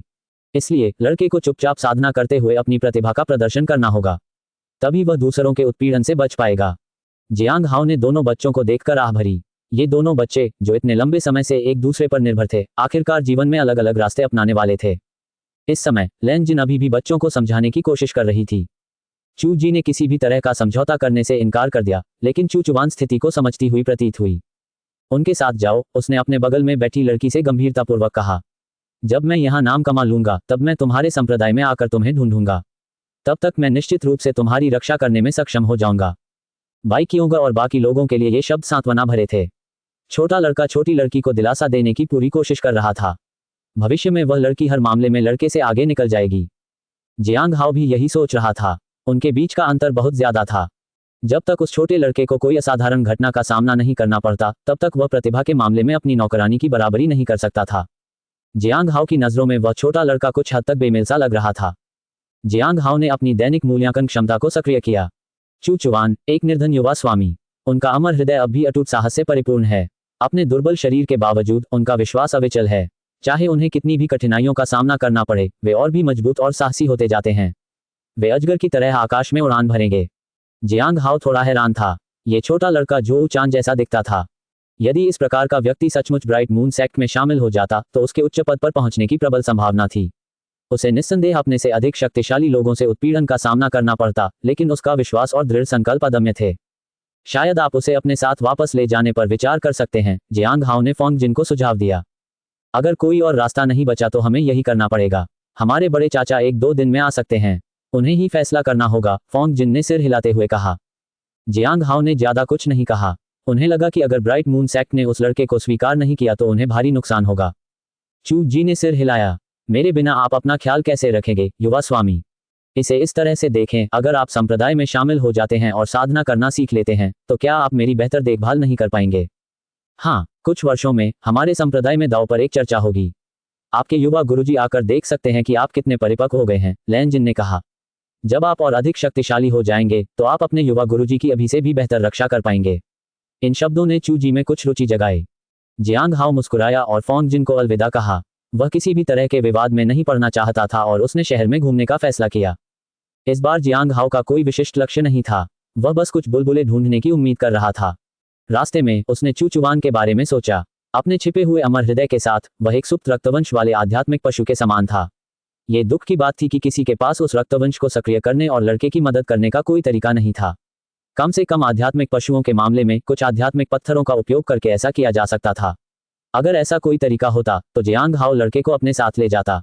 वह जानता था कि मनुष्य बुलबुले नहीं गिरा सकते। थोड़ी देर टहलने के बाद जियांग हाओ ने कुछ खाना खरीदा और अपने कमरे में लौट आया। उसने अनाम पुस्तिका का अध्ययन जारी रखा। जितना अधिक वह इसका अध्ययन करता, उतना ही उसे अपने शरीर के भीतर की शक्ति को नियंत्रित करने में आत्मविश्वास महसूस होता। अगली सुबह जियांग हाओ अचानक चौंककर जाग गया। उसे दूर से एक शक्तिशाली आभा आती हुई महसूस हुई। अंत में वह आभा सराय के सामने आकर रुक गई। इतना शक्तिशाली, इसके सामने तो जुओ लैन भी चावल के दाने के बराबर तुच्छ लगती है। जिसकी भी यह शक्ति है वह शायद आदिम आत्मा क्षेत्र को भी पार कर चुका हो। जियांग हाओ के मन में सबसे पहला ख्याल यही आया कि फोंग जिन के बड़े चाचा आ गए होंगे। इतने शक्तिशाली व्यक्ति के सामने संयम बनाए रखना ही बेहतर था। उसने बाहर न जाने का फैसला किया और इसके बजाय अपनी साधना पर ध्यान केंद्रित करने का निर्णय लिया। अगले दिन किसी ने जियांग हाओ के दरवाजे पर दस्तक दी। होंग युए के एकांतवास में जाने का ये तीसरा दिन था। आज का दिन था जियांग हाओ की आजादी का आखिरी दिन। मेरे साथी शिष्य जियांग, क्या आप अंदर हैं? फोंग जिन ने पूछा। जियांग हाओ को समझ नहीं आया कि फोंग जिन उससे मिलने क्यों आई थी। शायद उसे विदाई देने आए हो। दरवाजा खोलते ही उसने फोंग जिन के चेहरे पर अजीब सी मुस्कान देखी। सहपाठी जियांग, क्या आप अभी खाली हैं? क्या हम थोड़ी देर के लिए नीचे चल सकते हैं? मेरे बड़े चाचा आपसे मिलना चाहते हैं। ये बस एक निवेदन है, कृपया गलत न समझें। एक निवेदन? जियांग हाओ चौंक गया। फिर भी उसने सिर हिलाकर सहमति दे दी। उसे फोंग जिन के बड़े चाचा की अपार शक्ति का आभास हो गया था। वह मना नहीं कर सका। होंग युए शायद उसे संभाल सकती थी, लेकिन जियांग हाओ अभी उस स्तर का नहीं था। जियांग हाओ फोंग जिन के साथ नीचे गया और उसने वहां 3 अन्य लोगों को देखा। एक अधेड़ उम्र का आदमी और 2 जवान आदमी। उन दोनों युवकों में कुछ भी उल्लेखनीय नहीं था। उनकी साधना मात्र स्वर्णिम कोर्स स्तर की थी। जिस व्यक्ति पर ध्यान केंद्रित किया जा रहा था वह कुर्सी पर बैठा अधेड़ उम्र का आदमी था। वह शांत प्रतीत हो रहा था और उससे एक शक्तिशाली आभा निकल रही थी। इससे उसकी उपस्थिति का एहसास हो रहा था। मैं जियांग हाओ तियान हूं। कृपया मेरा विनम्र अभिवादन स्वीकार करें, जियांग हाओ ने कहा। कृपया बैठ जाए, हान शियाओ ने कहा और शांति से एक कुर्सी की ओर इशारा किया। मैं हूं हान शियाओ जूनियर, मेरा तुमसे एक छोटा सा सवाल है। आप आगे बढ़िए, जियांग हाओ ने विनम्रता से कहा और उनके सामने बैठ गए। हान शियाओ ने मुस्कुराते हुए जियांग हाओ की ओर देखा। मैंने सुना है कि आपकी ताकत असाधारण है। मुझे आश्चर्य है कि क्या आप शिष्य बनाने का इरादा रखते हैं। आप देख रहे हैं कल्टिवेशन मॉडल। अगर आपको हमारा कंटेंट पसंद आता है तो लाइक, शेयर और सब्सक्राइब जरूर करें। फोंग जिन के अलावा बैठक कक्ष में केवल जियांग हाओ और मेहमान ही मौजूद थे। फोंग जिन, जियांग हाओ और हान शियाओ एक मेज पर बैठे थे। दोनों युवक हान शियाओ के पीछे खड़े थे जबकि जियांग हाओ उनके सामने बैठे थे। फोंग जिन उनके बगल में बैठ गया और चुपचाप सब कुछ देखता रहा। जियांग हाओ असमंजस में था। एक कनिष्ठ शिक्षक होने के नाते, जिसकी योग्यता सीमित है और शारीरिक क्षमता अपर्याप्त है, मैं किसी भी शिष्य का शिक्षक बनने में असमर्थ हूं। मेरे प्यारे दोस्त, मना करने में जल्दबाजी मत करो। पहले हमारी राय क्यों नहीं सुन लेते? हान शियाओ ने विनम्रता से कहा। प्रिय शिष्य जियांग, आप हमारी छोटी बहन की स्थिति से भलीभांति परिचित हैं। हमने पिछले कुछ दिनों में उसे मनाने की कोशिश की और अंततः वह हमारे संप्रदाय में शामिल होने के लिए राजी हो गई। हालांकि उसकी एक शर्त है। वह तभी हमारे साथ जुड़ेगी जब हम चूचुवान के लिए एक उपयुक्त गुरु ढूंढ लेंगे। उसने ये भी कहा कि वह चाहती है कि उसका छोटा गुरु ब्राइट मून संप्रदाय के सामाजिक समारोहों में भाग ले सके। दूसरा तो आसान है, लेकिन पहला मुश्किल है। आपकी शक्ति हम सभी के लिए स्पष्ट है। हमें आशा है कि आप चूचुवान को अपने शिष्य के रूप में स्वीकार करने पर विचार करेंगे। जियांग हाओ ने कहा, फिलहाल मेरा शिष्यों को लेने का कोई इरादा नहीं है। हालांकि चूचुवान विशेष थे, लेकिन शिष्यों को प्रशिक्षण देना बहुत मुश्किल काम था। जियांग हाओ के लिए खुद को बचाना कठिन था। भला वह किसी और की जिम्मेदारी लेने के बारे में सोच भी कैसे सकता था। इसके अलावा शिक्षक बनना आसान काम नहीं था। वह किसी युवा को गुमराह नहीं करना चाहता था। अगर भविष्य में वह मजबूत बन सके और उसके दुश्मन कम हो जाएं, तो वह इस बारे में सोच सकता है। फिलहाल यह असंभव था। हान शियाओ ने एक जेड का पेंडेंट और एक निमंत्रण कार्ड निकाला। उसने उन्हें धीरे से मेज पर रख दिया। यह Z pendant bright moon sect के विशिष्ट अतिथियों के लिए सम्मान का प्रतीक है। भविष्य में यदि आपको कोई समस्या हो तो आप हमसे सहायता मांग सकते हैं। इस निमंत्रण कार्ड का उपयोग ब्राइट मून सेक्ट के सम्मेलनों और अन्वेषणों में शामिल होने के लिए किया जा सकता है। यह एक बहुत बड़ा उपहार था। यह हर किसी को नहीं मिलता था। अगर भविष्य में उसे भागने की जरूरत पड़ी तो ब्राइट मून सेक्ट उसकी मदद करेगा। वह वहां अस्थायी रूप से शरण भी ले सकता था। मैंने ये भी सुना है कि आपको चाय पसंद है। मेरे पास यहाँ कुछ अच्छी गुणवत्ता वाली चाय है जो मैं आपको उपहार में देना चाहूंगा, हान शियाओ ने कहा और एक सुंदर डिब्बा निकाला। जियांग हाओ ने डिब्बे की ओर देखा। इसे खोलकर देख लो, हान शियाओ ने मुस्कुराते हुए कहा। जियांग हाओ ने डिब्बा पास लाकर खोला। पन्ना हरे रंग की चाय की पत्तियां, जिनके किनारों पर हल्के लाल रंग की झलक थी। वह इस चाय को कहीं भी पहचान सकता था। ये रेड एजोर चाय थी। जियांग हाओ को गहरा सदमा लगा। हमारी विनती सीधी सादी है, कृपया चूचुवान को स्वीकार करें और उसे साधना सिखाएं, हान शियाओ ने कहा। कुछ वर्षों में ब्राइट मून सेक्ट में एक दाव का आयोजन होगा। सम्मेलन है। अगर वह आना चाहता है तो आप उसे हमारे पास भेज सकते हैं। अगर वह नहीं आना चाहता तो भी कोई बात नहीं। क्या आपको लगता है कि चूचुवान में कोई क्षमता नहीं है? जियांग हाओ ने पूछा। उसकी इच्छा शक्ति तो अच्छी है, लेकिन उसकी प्रतिभा औसत दर्जे की है। वह बाहरी संप्रदाय में शामिल हो सकता है, लेकिन इससे उस युवती की प्रगति पर असर पड़ सकता है। हम उसकी शर्तें मानने को तैयार हैं क्योंकि बड़े होने पर वे समझ जाएंगे। तब तक इससे युवती की साधना पर कोई असर नहीं पड़ेगा, हान शियाओ ने कहा। जियांग हाओ उसकी बात समझ गया। कुछ ही वर्षों में चूजी अपनी असाधारण साधना के बल पर आधारभूत स्तर पर पहुंच जाएगी। वहीं चूचुवान उस समय शायद केवल जीवनरक्षक शोधन स्तर पर ही होगा। दोनों में जमीन आसमान का अंतर होगा। जियांग हाओ को लगा कि ब्राइट मून संप्रदाय के लोग वास्तव में बहुत अच्छे थे। वे चूजी पर किसी भी तरह का दबाव नहीं डाल रहे थे और उसकी शर्तों का सम्मान कर रहे थे। अगर यह हेवनली नोट्स एक्ट जैसी कोई राक्षसी संस्था होती तो वे सामने वाले की भावनाओं की परवाह किए बिना जिसे चाहते उसे ले जाते। क्या तुम यह नहीं जानना चाहते कि मैं किस संस्था से हूं? जियांग हाओ ने पूछा। हान शियाओ ने सिर हिलाया। इससे कोई फर्क नहीं पड़ता। जियांग हाओ को एहसास हुआ कि इसके बारे में जानने से दोनों पक्षों के लिए मुसीबत खड़ी हो सकती है, इसलिए उन्होंने पूछा नहीं। वे बस हर हाल में इस समस्या का समाधान करना चाहते थे। बाकी सब बातें गौण थीं। आपने पहले ही बहुत कुछ कर दिया है, फोंग जिन ने कहा। लेकिन अगर आप हमारे लिए ये कर दें तो हम आपके बहुत आभारी होंगे। हम जानते हैं कि यह एक बड़ी विनती है। क्या चूचुवान और बाकी लोग मेरे साधना स्तर के बारे में जानते हैं? जियांग हाओ ने पूछा। वे ऐसा नहीं मानते, फोंग जिन ने कहा। उनकी नज़र में आप अभी मध्य चरण में हैं। नींव स्थापना क्षेत्र। जियांग हाओ ने फोंग जिन की ओर देखा। क्या उन्हें पता है कि जुओ लैन को किसने मारा? फोंग जिन ने सिर हिलाया। उन्हें ठीक ठीक तो नहीं पता, लेकिन वे इतना जरूर जानते हैं कि आप किसी न किसी तरह इसमें शामिल थे। जियांग हाओ ने हमेशा अपनी साधना का स्तर आधारभूत स्थापना स्तर के मध्य चरण पर ही बनाए रखा।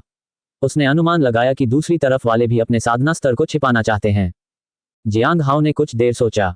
उसने जेड का पेंडेंट स्वीकार कर लिया। रेड एज और चाय तो बोनस थी। उसका एक मिशन था और वह किसी को अपने संप्रदाय में वापस ले जा रहा था। अगर कानून प्रवर्तन कार्यालय इसे मिशन की पूर्ति मान लेता तो सब ठीक होता, और अगर वे इसे स्वीकार नहीं भी करते तो उसे सिर्फ जुर्माना भरना पड़ता। इसमें कोई हर्ज नहीं था। इसके अलावा ब्राइट मून सेक्ट चूजी की विनती पूरी करने की कोशिश कर रहा था। उन्हें चूचुवान की जरा भी परवाह नहीं थी। अगर इस प्रक्रिया में उसकी मौत भी हो जाती तो भी उन्हें कोई फर्क नहीं पड़ता। मैं शिष्यों को स्वीकार नहीं कर सकता, जियांग हाओ ने कहा। हान शियाओ ने भौहें चढ़ाईं।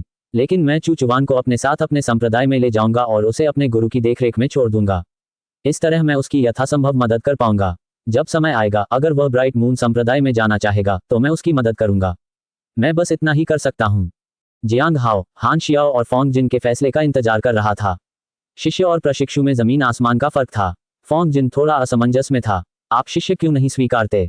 जियांग हाओ मुस्कुराया। अगर आप होते तो क्या आप शिष्य स्वीकार करते? मेरे पास संप्रदाय में पर्याप्त वरिष्ठता नहीं है। फोंग जिन इस प्रश्न को सुनकर आश्चर्यचकित रह गया। उसे अंततः समझ आ गया कि वह काम नहीं कर पाएगा जो उसने जियांग हाओ से करने को कहा था। हान शियाओ ने अपना सिर झुकाया और कुछ देर सोचा। अंत में उसने सहमति में सिर हिलाया। ठीक है, मैं आपके प्रस्ताव से सहमत हूं। हान शियाओ ने एक भंडारित खजाना निकाला और उसे मेज पर रख दिया। मैंने ये सब उसके लिए तैयार किए हैं। इसमें कुछ साधना की गोलियां, तकनीकें और खजाने हैं। कृपया सही समय आने पर उसे ये दे देना। क्या मैं एक नज़र डाल सकता हूं? जियांग हाओ ने पूछा। जरूर, हान शियाओ ने सिर हिलाया। वह फोंग जिन की ओर मुड़ा। बाकी सब अब तुम पर निर्भर है।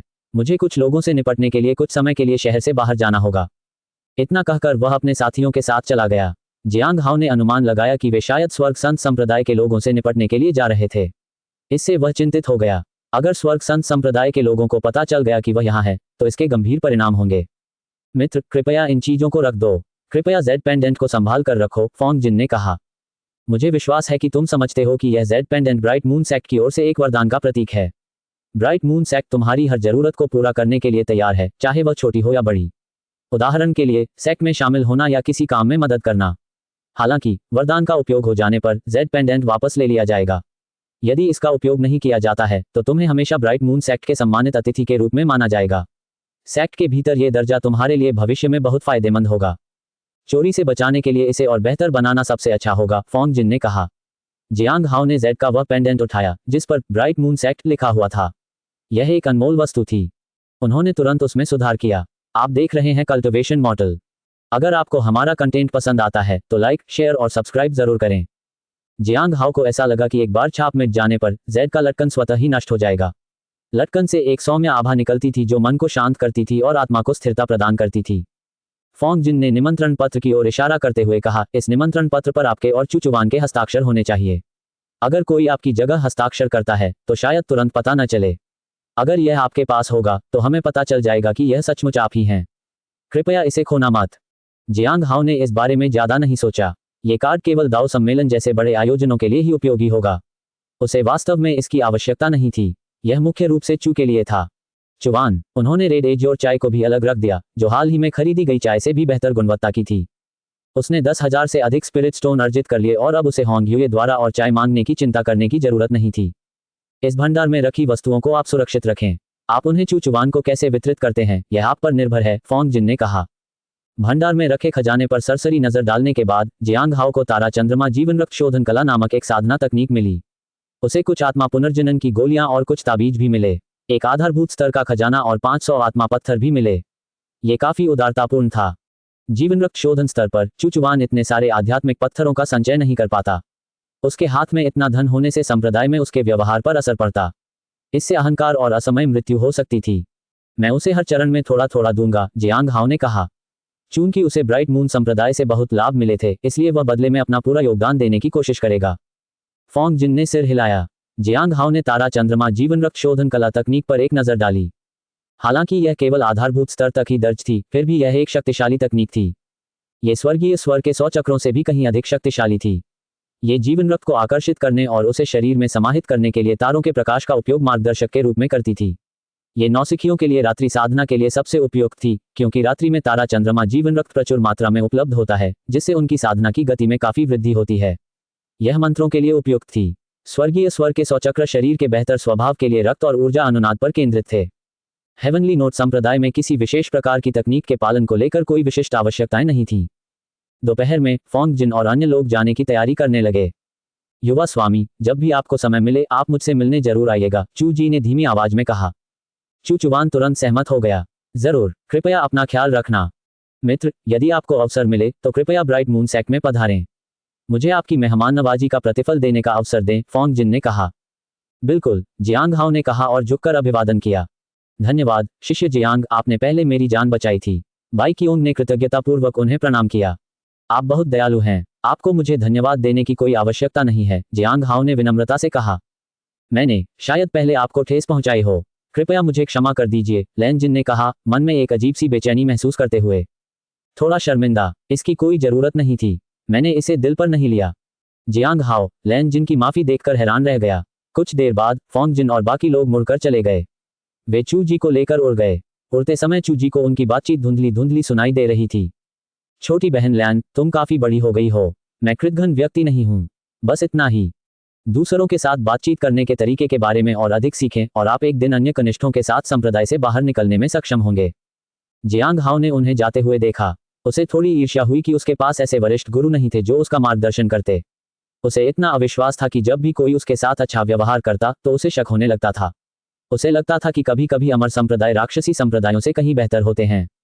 क्या मैं कभी चू जी को फिर से देख पाऊंगा? चू चुवान ने पूछा। जियांग हाओ ने उस छोटे रोबोट की ओर देखा। तुम्हें क्या लगता है? मैं खूब मेहनत करूंगा, मुझे किसी दिन उससे मिलने जरूर जाना है। ऐसा आत्मविश्वास होना अच्छी बात है। जियांग हाओ ने आकाश की ओर देखा। कभी कभी लोगों की महत्वाकांक्षाएं बहुत ऊंची होती हैं, लेकिन उनका जीवन कांच की तरह नाजुक होता है जो किसी भी क्षण टूट सकता है। क्या आपको लगता है कि ऐसा व्यक्ति महानता प्राप्त कर सकता है? मुझे नहीं पता कि इसका जवाब कैसे दूं, चू चुवान ने कहा। याद रखना, तुम्हें सबसे पहले जीवित रहना है, जियांग हाओ ने कहा। यही सबसे महत्वपूर्ण बात है। जब तक तुम जीवित हो, तुम कुछ भी कर सकते हो। क्या मुझे लोगों द्वारा परेशान किए जाने पर इसे सहना पड़ेगा? चू चुवान ने अचानक पूछा। इसका जवाब सिर्फ आप ही दे सकते हैं। अगर आपको लगता है कि इसे सहने के अलावा आपके पास कोई और रास्ता नहीं है, तो सह लें। हालांकि अगर आपको लगता है कि आप इसका मुकाबला कर सकते हैं, तो ऐसा करें। आप जो भी करें, आपको इसके परिणामों के लिए तैयार रहना होगा। जियांग हाओ सराय के पिछवाड़े की ओर चल पड़ा। चू चुवान उसके पीछे पीछे गया। मेरे संप्रदाय में जीवित रहना आसान नहीं है। औसत प्रतिभा वाले व्यक्ति को स्वाभाविक रूप से दूसरों की तुलना में अधिक सहन करना पड़ेगा, जियांग हाओ ने कहा। जियांग हाओ पिछवाड़े के मंडप में बैठ गया। चू चुवान उसके बगल में खड़ी थी। वह घबराया हुआ महसूस कर रहा था। क्या आपने अपना मन बना लिया है? मेरा संप्रदाय अच्छी जगह नहीं है, जियांग हाओ ने कहा। मैंने मन बना लिया है, चू चुवान ने कहा। हो सकता है मैं चू जी जितनी ताकतवर न बन पाऊं, लेकिन मैं फिर भी कोशिश करना चाहता हूं ताकि एक दिन मैं उसे देख सकूं। ठीक है, जियांग हाओ ने कहा। तुम्हारे पास साधना तकनीकों के 2 विकल्प हैं। एक है हेवनली नोट संप्रदाय की हेवनली नोट की 100 परिक्रमा तकनीक। दूसरी है तारा चंद्रमा जीवन रक्त शोधन कला। इनमें से कौन सी अधिक शक्तिशाली है? चू चुवान ने पूछा। जियांग हाओ ने अपने लिए एक कप चाय डाली। मेरी राय में तारा चंद्रमा। जीवनरक्त शोधन कला कई पहलुओं में स्वर्गीय स्वर की 100 क्रांतियों से भी श्रेष्ठ है। गुरुजी, आपके विचार से मुझे किस चीज का अभ्यास करना चाहिए? चू चुवान ने संकोचपूर्वक पूछा। मुझे सीनियर ब्रदर कहो, जियांग हाओ ने कहा। स्वर्गीय स्वर के 100 चक्कर? क्यों? चू चुवान हैरान था। मान लीजिए, ये दूसरे वाले जितना मजबूत नहीं है, लेकिन उस तकनीक में आपका मार्गदर्शन करना मेरे लिए आसान होगा क्योंकि मैं पहले से ही उसका अभ्यास करता हूँ। चू चुवान ने सिर हिलाया। तो फिर यह 100 क्रांतियों का अनुसरण करेगा। दिव्य स्वर। जियांग हाओ ने उस छोटे लड़के को देखा। अब तक उसका भविष्य दूसरों द्वारा इतनी आसानी से तय किया जा रहा था। उसे समझ नहीं आ रहा था कि यह बेतुका था या नहीं। जियांग हाओ को लगा कि स्वर्गीय स्वर की 100 परिक्रमाएं चू चुवान के लिए उपयुक्त हैं। लेकिन क्या इससे उसे लाभ होगा, ये तो बाद में ही पता चलेगा। जियांग हाओ ने चू चुवान को स्वर्गीय स्वर के 100 चक्करों के स्थिर और गतिशील अभ्यास सिखाए। जब आप कुछ प्रगति कर लेंगे तो मैं आपको वो चीजें दे दूंगा जो ब्राइट मून सेक्ट ने आपके लिए छोड़ी हैं। सेक्ट में शामिल होने के बाद मैं हर हफ्ते किसी से आपकी प्रगति की जांच करवाऊंगा। यह आपके लिए कठिन हो सकता है। अगर आपको ऐसा लगे तो आप जांच न करवाने का विकल्प चुन सकते हैं। अगर किसी भी समय आपको लगे कि आप अब हेवनली नोट सेक्ट में नहीं रहना चाहते तो आप आकर मुझे बता सकते हैं। मैं किसी को भेजकर आपको सेक्ट से बाहर निकलवा दूंगा। हालांकि फाउंडेशन एस्टेब्लिशमेंट रीम पहुंचने के बाद मैं आपके लिए जिम्मेदार नहीं रहूंगा। आपके सभी निर्णय आपके अपने होंगे। उसके बाद जियांग हाओ ने उसके रहने के लिए एक जगह का इंतजाम किया और उसे अकेले साधना करने की अनुमति दी। फिर उसने चेन क्वान और अन्य लोगों का अभिवादन किया। अगले दिन जियांग हाओ होंग यूए के कमरे में गया। जैसे ही वह अंदर दाखिल हुआ, उस पर एक पत्थर की शिला फेंकी गई। इससे पहले कि वह शिला का ध्यानपूर्वक अध्ययन कर पाता, होंग यूए उसकी ओर मुड़ी। मेरे लिए थोड़ा गर्म पानी तैयार कर दो, मैं नहाना चाहता हूँ। जियांग हाओ को आश्चर्य नहीं हुआ। वह तो कई दिनों से अपने कमरे से बाहर ही नहीं निकली थी। हालांकि वह अपनी जगह पर जड़वत खड़ा रह गया। जब मैं नहा रही हूं तो तुम मेरे कमरे से बाहर नहीं जा सकते। अगर तुमने झांकने की हिम्मत की तो तुम्हें अंजाम पता है। जियांग हाओ ने तह वाले पर्दे के पीछे रखे लकड़ी के टब को देखा।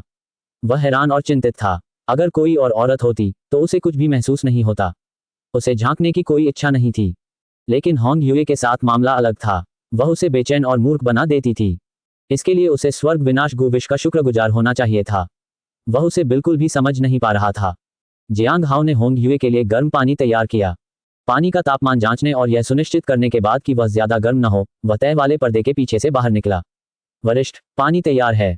क्या दरवाजा बंद है? होंग यूए ने मेज से उठते हुए पूछा। ये बंद है, जियांग हाओ ने कहा। खिड़की भी बंद कर दो। होंग यूए तह वाले पर्दे के पीछे चली गई। जियांग हाओ ने खिड़की बंद कर दी। एक कुर्सी रखें और फोल्डिंग स्क्रीन के सामने पीठ करके बैठें। जियांग हाओ ने निर्देशों का पालन किया। जैसे ही वह बैठा, उसने उसे कपड़े उतारते हुए सुना। फिर उसने कपड़े तह करने वाले पर्दे पर टांग दिए। जियांग हाओ को थोड़ी बेचैनी महसूस हुई। हालांकि जियांग हाओ उसके सामने सामान्य रूप से काम कर सकता था, लेकिन उसे लगा कि वह आसानी से अपना आपा खो सकता है। छप छप, जैसे ही कोई टब में उतरा, पानी छलक गया। दरवाजे और खिड़की पर ध्यान केंद्रित करें, होंग यूए ने कहा। जियांग हाओ ने अपनी ऊर्जा की लकीरों को अपनी गोल्डन कोर रीम क्षमता से ढक लिया। होंग यूए की ताकत को देखते हुए जियांग हाओ को नहीं लगता था कि कोई उसके करीब आ सकता है।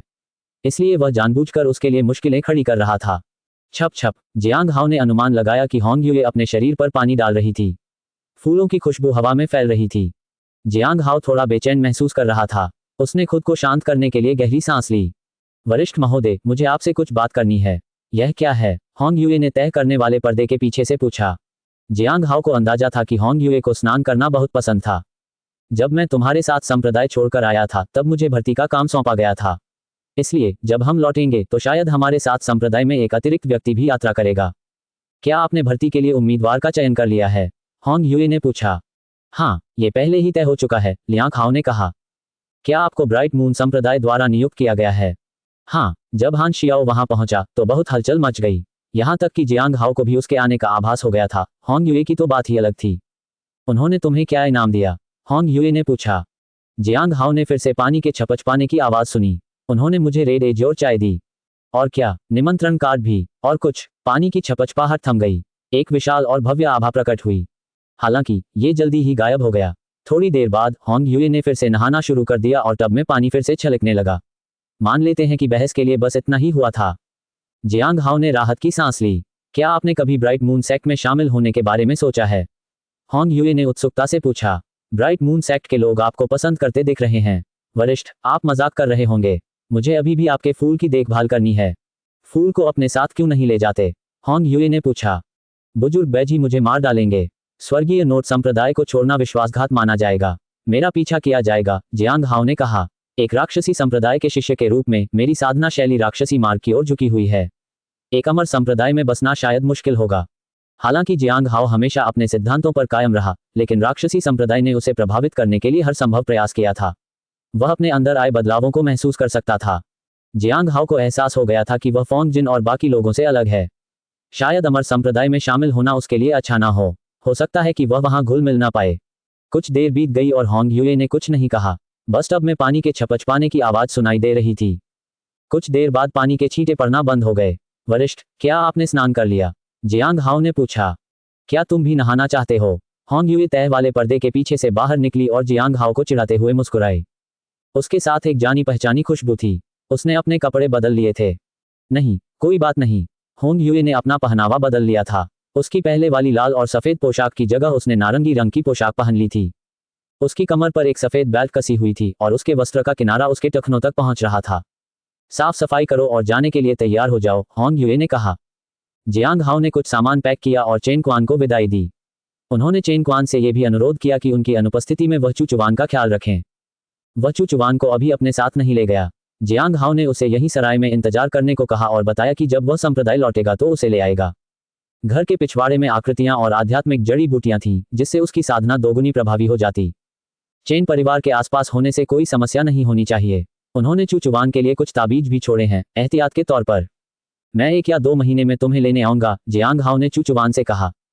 उसके बाद वह होंग यूए के साथ हेवनली अर्थ सिटी से चला गया। रास्ते में होंग यूए ने उसकी तरफ देखा। क्या संप्रदाय के लोग यह नहीं सोचेंगे कि तुम भाग गए हो?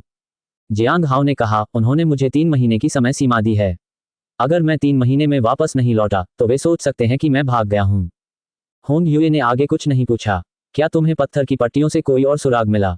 जियांग हाओ ने पूछा। होंग यूए ने सिर हिलाया। नहीं, यहीं पर तुम्हारी भूमिका शुरू होती है। तुम्हें इसका पता लगाना होगा। इस नई पत्थर की शिला का उद्देश्य क्या है? जियांग हाओ ने हाल ही में प्राप्त पत्थर की शिला को बाहर निकालते हुए पूछा। ये पत्थर की शिला काफी दिलचस्प है, होंग यूए ने कहा। इसके अंदर आप अन्य लोगों के संदेश देख सकते हैं, लेकिन ऐसा लगता है कि कोई उच्च अधिकारी इसे नियंत्रित कर रहा है। हमें अन्य पत्थर की शिलाओं का पता नहीं है। सैद्धांतिक रूप से इसमें शामिल लोगों को इसके बारे में पता होना चाहिए। एक बार जब पत्थर की शिला पर मेरा प्रभाव समाप्त हो जाएगा तो आप उनमें घुसपैठ करके उनका पता लगाएंगे या उस व्यक्ति का पता लगाएंगे जो सब कुछ नियंत्रित करता है। घुसपैठ? जियांग हाओ असहज महसूस कर रहा था। उसने अपने आसपास कई घुसपैठियों को देखा था। संप्रदाय के गद्दार जो उसे मारना चाहते थे। उसने कभी खुद भेष बदलने की उम्मीद नहीं की थी।